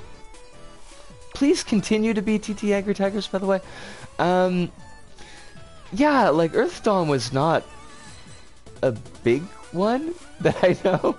10 tiny role-playing games. You know, with the indies, like, gaming industry right now, you could probably get 10 very good tiny role-playing games. My best friend was dating the kid of one of the writers of the Earth Dawn books. Wow! That is a very weird in.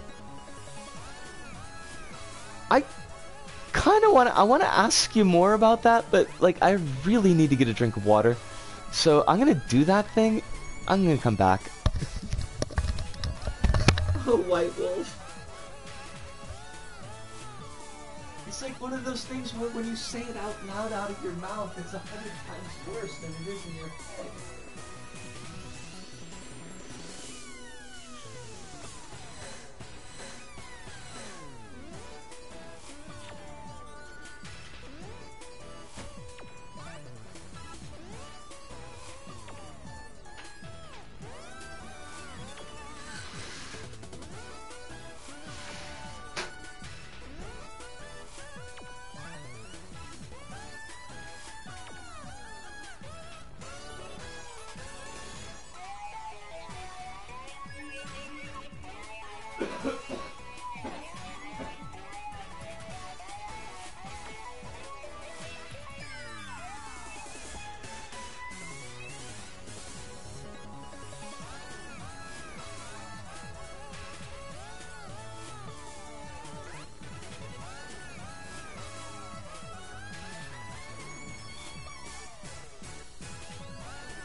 We are back.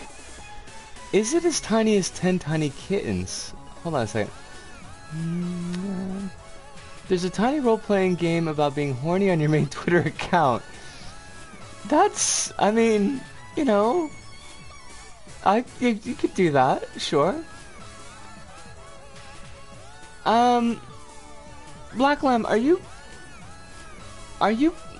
playing online, or are you playing at an actual, like, meat space tournament?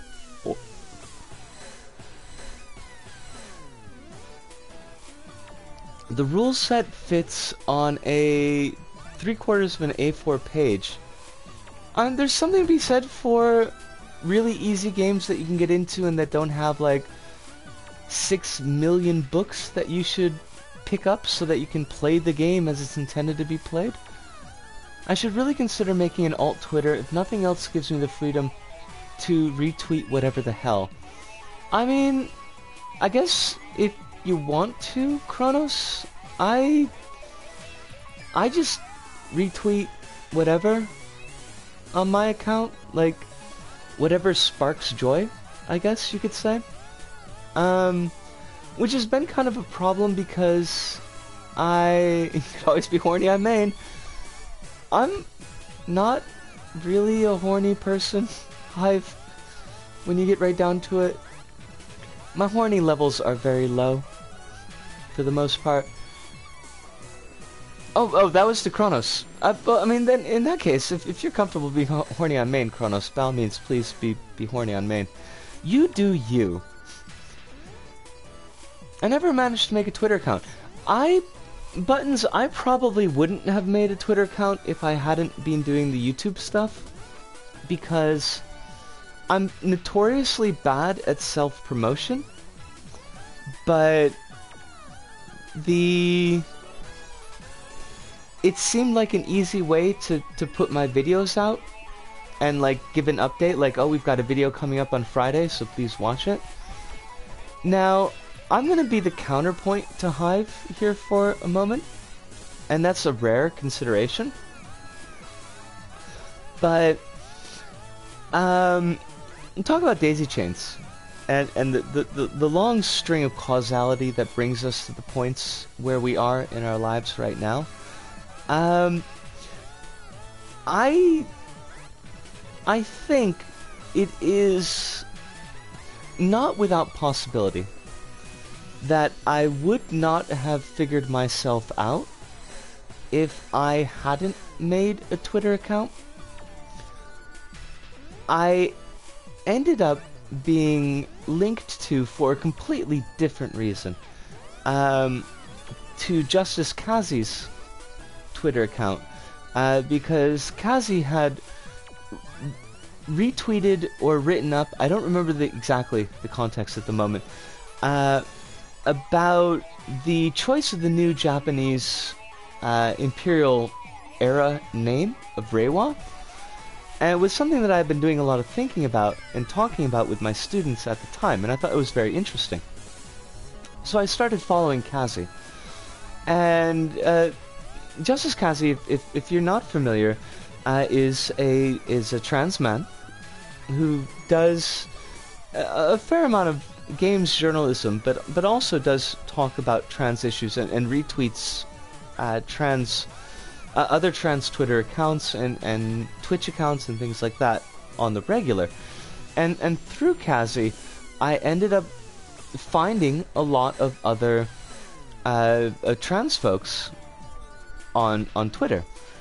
And through reading things that they were writing about their own situations, and seeing very direct and clear parallels to my own situation, and kind of getting language to talk to myself about my own life, I do think was an instrumental piece in figuring out that I was trans.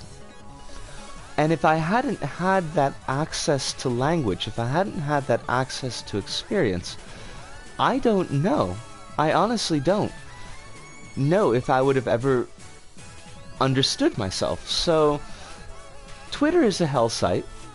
Twitter is an awful, terrible thing that often spews out awful, awful, awful, terrible takes. But it can serve a purpose accidentally. So, that's the thing. Twitter made me a better person. I'm playing Arena. I'm not going back to playing in my game store unless it's something like pre-release event. People are assholes. I'll never understand why in tabletop games people are either super friendly and super cool, or gatekeeping assholes who just want to step on other people's funds. That's a feel, Black Lamb. That's like a really, really big feel. I didn't play a lot of competitive Magic. I was mostly... most of my Magic was when I was in maybe junior high school to high school. Around 3rd edition. From like 3rd edition of Magic to Ice Ages. I think Homelands had just come out when I stopped playing. So that should give you kind of a time frame of where I'm talking. I did play some competitive Vampire. Vampire the Eternal Struggle, which was the card game that was based on the White Wolf vampire stuff that we were talking about before, which was an excellent card game. A very, very good card game. And I was lucky to be in an area where most of the people were pretty chill. So that was definitely a lucky thing. And some of my other really good friends, or no, I should be more honest, one of my other really good friends did come from that scene. But you, every now and then, yeah, you would run into people that were just, like, complete screaming assholes. I don't know why they needed to be that way. Various communities on Twitter doing good work discussing various things. Twitter also opens the door for you getting harassed quite easily. Truth. Hi, that's, like, very true. There's no questions about that. Junior edition, junior high school 3rd edition, I am a baby. Like, I don't hold it against you, Black Lamb. I do not hold age, either older age in high regard, or younger age in low regard. There's a pretty wide mix of age here, I think. I'm not going to give anybody's ages out, but I know some of the folks that show up are, like, I think, like, between 14 and 16. Some of the folks here are closer to my age, around 41. We're all at some point in our lives here, and even if you're a baby, I mean, I'll tell you what, I'm 41, and a lot of times I still feel baby, which is like one of the side effects of spending a lot of time with depression, is that you never really feel like you grow up, you just get older. So don't take it to heart. I feel like in many ways that was Tumblr for me back when I was originally on Tumblr, and there was the same potential for toxicity there. Baby's a state of mind, not a physical quality, right? Right? That, I think that nails the heart of it, Hive. And it's weird, like, the way I view myself in relation to other people is very rarely age-based, but more age of experience based. Like, people who are younger than me but have been going through the things that I've been going through for longer than I have, I tend to look up to and respect more than I do my own opinions, if that makes sense. Tumblr did make me a better person and helped me figure things out, and also made me not want to be social in fandom even more than I already didn't. So I consider that a favor that Tumblr did me. That's fair. I think, like, kind of to tie this into the age discussion, the age point, one lucky thing for me, being the age that I am, is that when I was younger, the internet as we know it today really wasn't a thing. I mean, there was toxicity. Let's not beat around the bush on that. Like, you could find bulletin board sites that were just as toxic as the worst of Reddit pages can be right now. But it wasn't quite as easy, I feel like, to just stumble into toxicity. It feels like it was a little bit easier to curate your experience online. I think that my experience and the result would have probably been much different if social media had been more of a thing when I was younger. It's wild to think back before the internet. Oh, I could tell you days of troglodytes, Pander. I mean, the internet has been around for a long time. Probably a lot longer than people really realize. Like the old DARPA systems are from, what, like the late 60s, early 70s? But the internet as it was and the internet of today are like very, very different beasts. I feel like the internet was more clearly structured early on. Yes! I think you're probably right. Like, I'd have to do the check, Hive, to be certain, but I think, like, the very beginnings of what we would consider to be the internet today were probably in that era of early 70s.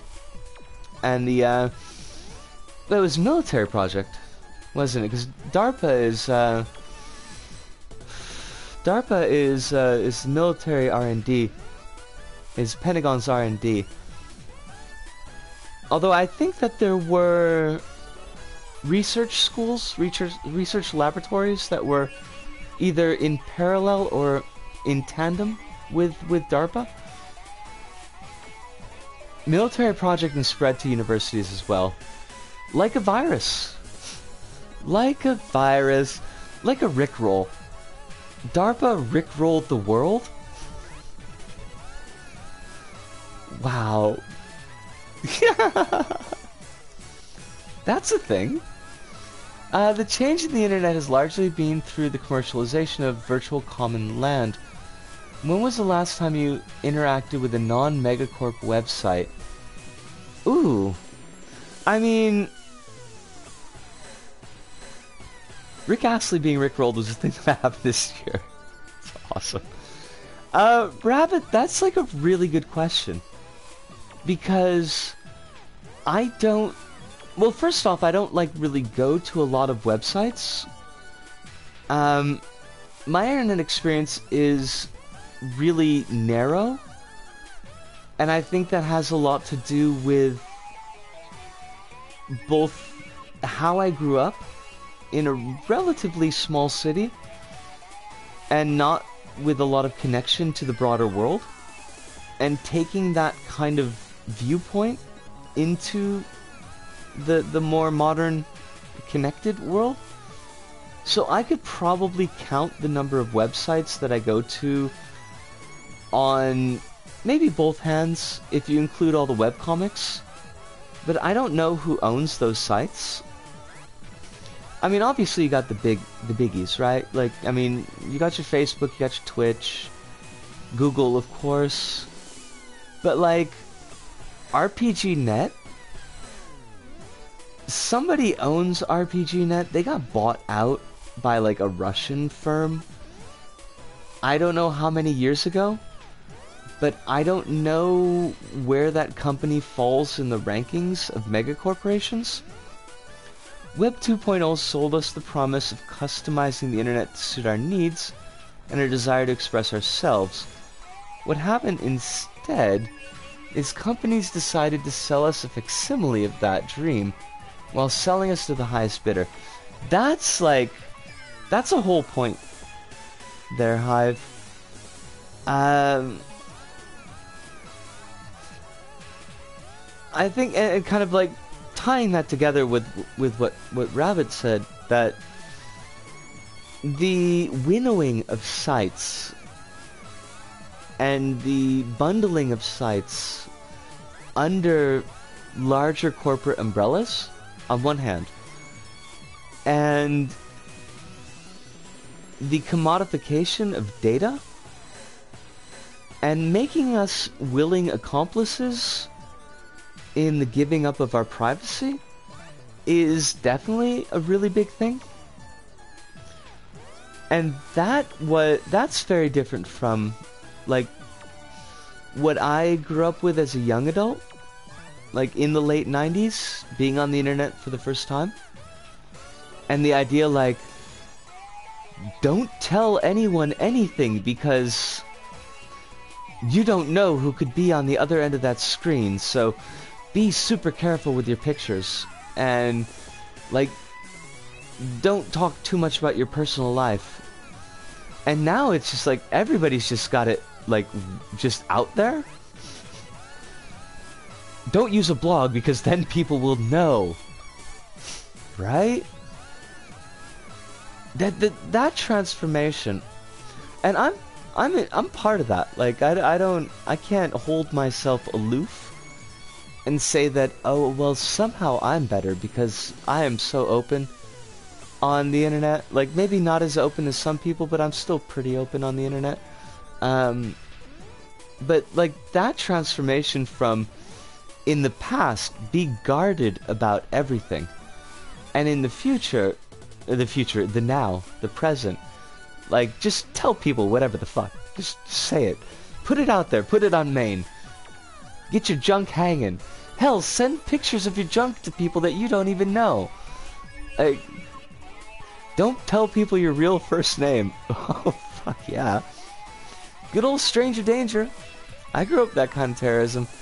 I mean, stranger danger that's long-standing. I mean, even as like a kid in the 80s, and they have like made-for-TV movies about kids getting snatched in the toy section of the department stores, and you know, don't get into cars with strangers, don't take candy from strangers, you don't know like who they are, and they might want to do some kind of thing to you. It was always kind of vague as a child what exactly that thing was that they might want to do to you, but the parents definitely got it. And now the parents who taught their kids this stuff are swallowing conspiracies on Facebook. The irony. Really, I mean, you just gotta, like, you gotta scrape the irony off with a fork. That's not what you scrape things with. You scrape them with a knife. You scrape that irony off with a knife, because otherwise, how are you gonna eat this bread? You can't eat this bread with all this irony on it. It's too much. Ah. I can't believe we've been looking at the stage clear picture for the last, like, hour and a half. I am so sorry. I think there's this inherent conflict between the desire to live and express oneself with less shame and fear, and the fact that sharing all your information is incredible who are glad to take advantage. Like, there's a thing there, Buttons, and I'm kind of poking at this at the back of my mind, and I don't know if this is I don't know like what level of stability this particular idea has. I don't mean stability in the sense of mental stability, I mean stability in the sense of is this well thought out, is this well supported? But, like, the evolution, I think, is kind of something like this. So we all get the internet, well, broad access to the internet. We start seeing that in the late 90s. And so the kids in the late 90s, the young adults in the late 90s, and we're kind of growing up on this. And we get all these messages from society that, like, this is dangerous, and watch out, and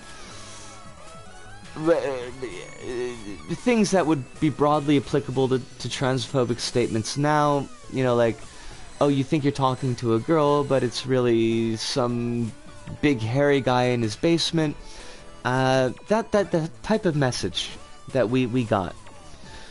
But we still formed communities, and we found that by and large, not 100%, because there were definitely dangers on the internet at that time. There were dangerous people on the internet at that time. But by and large, that you could actually make friends on the internet. You could find people that you could be open with on the internet. And you could share those experiences, and you could share yourself, and you could be more open, like you said, Buttons, and kind of live without shame, because you'd expanded the network. Maybe your town, your city, didn't have, for example, a large queer community. But you could find a queer community online, and you could be your kind of unpolished self. And I think that companies picked up on that. And I think they amplified that. And I think they amplified that very intentionally. I wanted to say intently, but that's not the word, really. Intentionally. And for those of us, kind of like the kids that discovered that a lot of drugs really aren't that bad.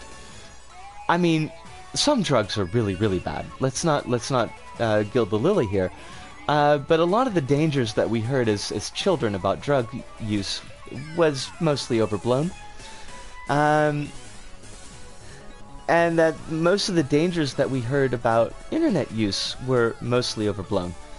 And so our reaction was to kind of like dive in and be open and just like, whatever, like let's just show it because this is all bullshit.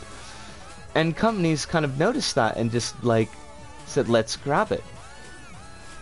And they definitely grabbed it.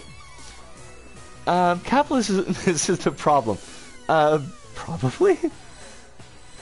It's now advertising your fake best self.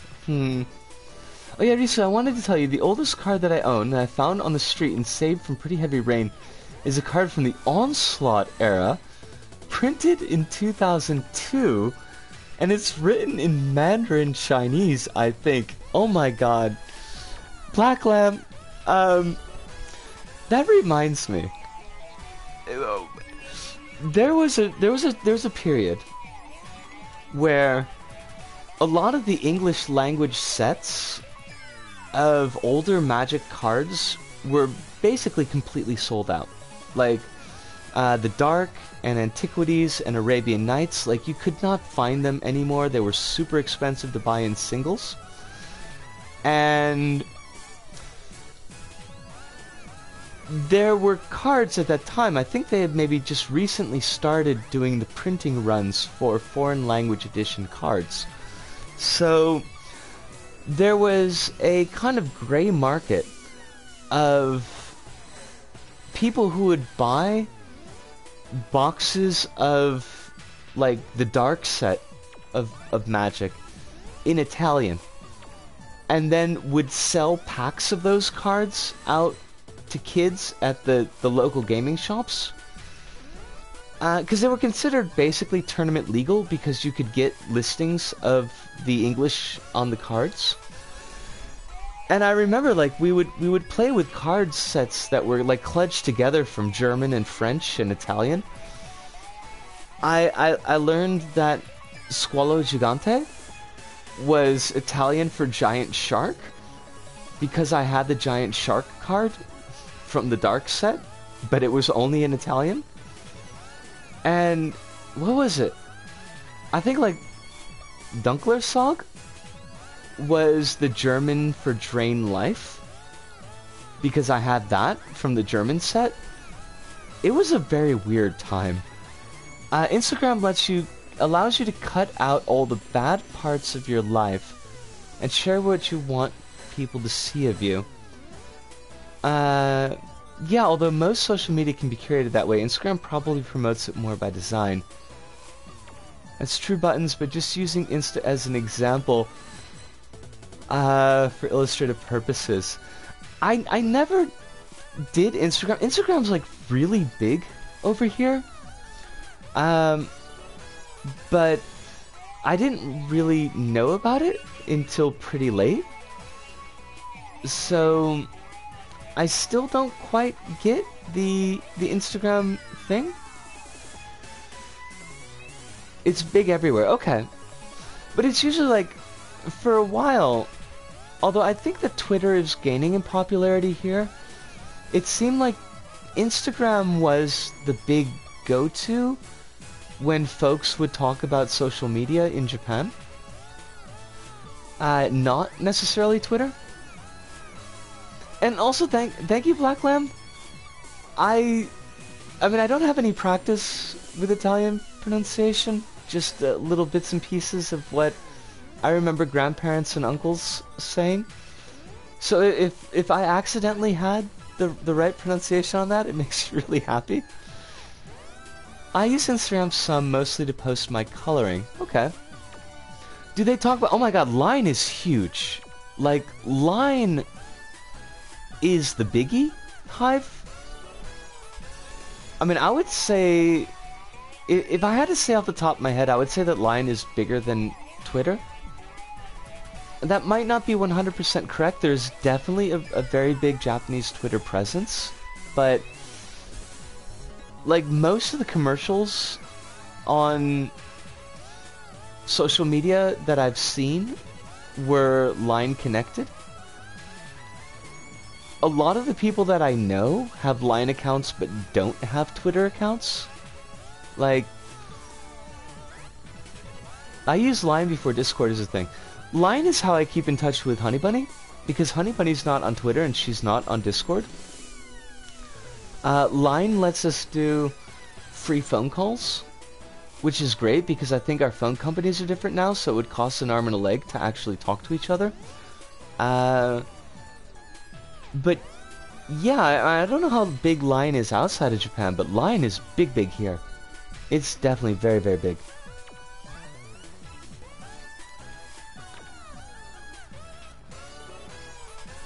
Oh my... Folks,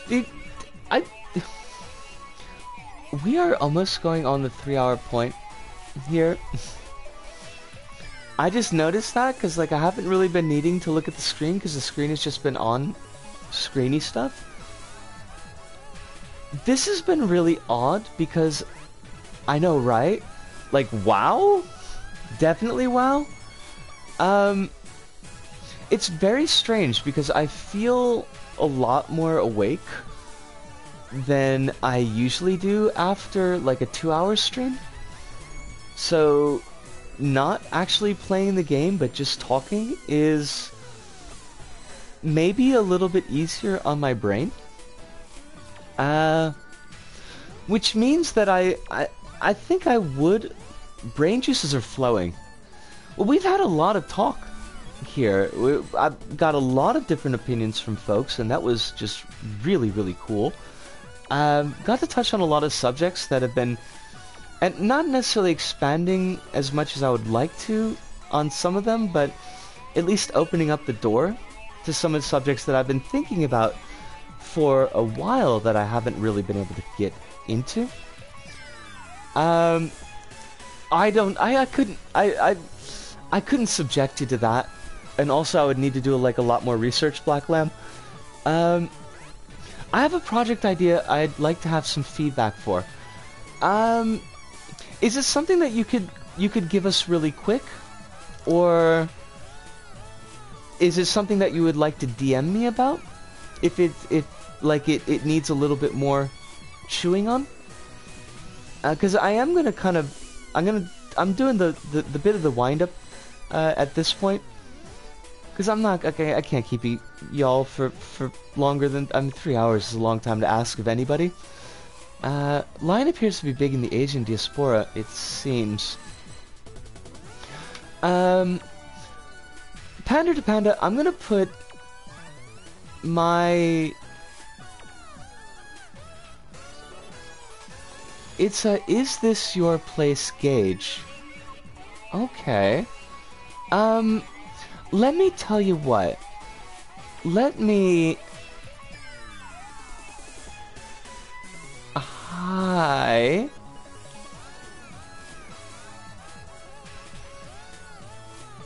Now, if it's just something that you want my feedback on, let me give you my Twitter and DM me, and I'd be more than happy to talk to you about it.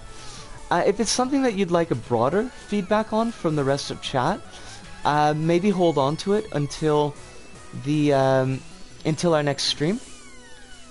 And you're 100%. It's okay to ask for feedback from me and from chat, as long as the other folks in chat are okay with it, of course. But just because even though the brain is working, I don't know how long the brain is working, because this is a much longer stream than we usually do. Oh, Black Lamb, love you too. Thank you. And thank all of you for dropping by tonight. And thank you for listening to me nanner, because talking about that story had been something that I'd really wanted to talk about since I read it. And I'm kind of glad I was able to get it off my chest. I was able to chew on that with all of you. Oh, Hive. You've not seen me in the morning, Hive. You don't know how easy I am to love. Stumbling about, being like, where's my coffee? Like the like Father's Day in the Creepshow movie. I would too, Buttons, and I think I don't know if I'm gonna make this a weekly thing, but I would like to incorporate a stream like this more often. Maybe bi-weekly, but definitely on a regular, definitely in a regular sense. So we will do this again. We will do something like this again. You ain't see me in the morning either. That's true, Hive. That's true. I mean, you could be a bombshell in the morning for all I know. Bombshell here is a good phrase, not a negative phrase, by the way. Nothing urgent. I just wanted more opinions before I commit to developing something that could be problematic and white savior-ish. That's fair, Pander. I'm definitely open. I mean, I'm white too, so that's gonna maybe temper how much I might help you or be able to help you in that area, but I'm definitely open to feedback, and I think that chat is open enough as well that you could discuss it here and not feel like you're gonna be beat up just for having the idea. Are there any POC in chat? And bi-weekly, I kind of do like the bi-weekly. Black Lamb is POC, yes. Spooky mentioned being of a Filipino background, but I don't know how much that ties into your sense of self, Kronos. But a BIPOC would be, a BLPOC would be best. That was only meant to be one question mark. Well, sometimes it's really important. We need to make it a question, Hive. I know that there are BIPOC folks in Kazu's Discord as well. Hive is POC, but not black. So at least a few folks. Pander. Yeah, I'm not black either. My keyboard sometimes registers 2 strokes for every 1 stroke I put in. I actually don't know if Lick a Filipino, so not a whole lot. Lol. Kronos, I know the feeling. Honestly. Like, we've talked about this before in chat though. Like, my grandparents and great-grandparents coming over from Italy, but most of the Italian culture is being scrubbed as the generations have gone on in the United States. So I do dig that feeling. But I do I do need to pull the cork on this one, folks. I had a wonderful night. I had a very informative night, and I hope that this was informative for y'all, and kind of seeing different folks' perspectives and kind of drilling deep into one particular topic. But I do need to kind of drop off here before my brain just dribbles out my ears and gets stuck in the headphones, and I'm gonna have to clean out the headphones. That would be like a really big problem. So, thank you, really.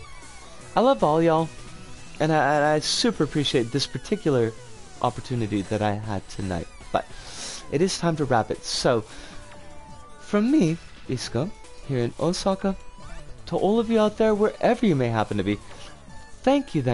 Arigato, sayonara, see you, and ciao.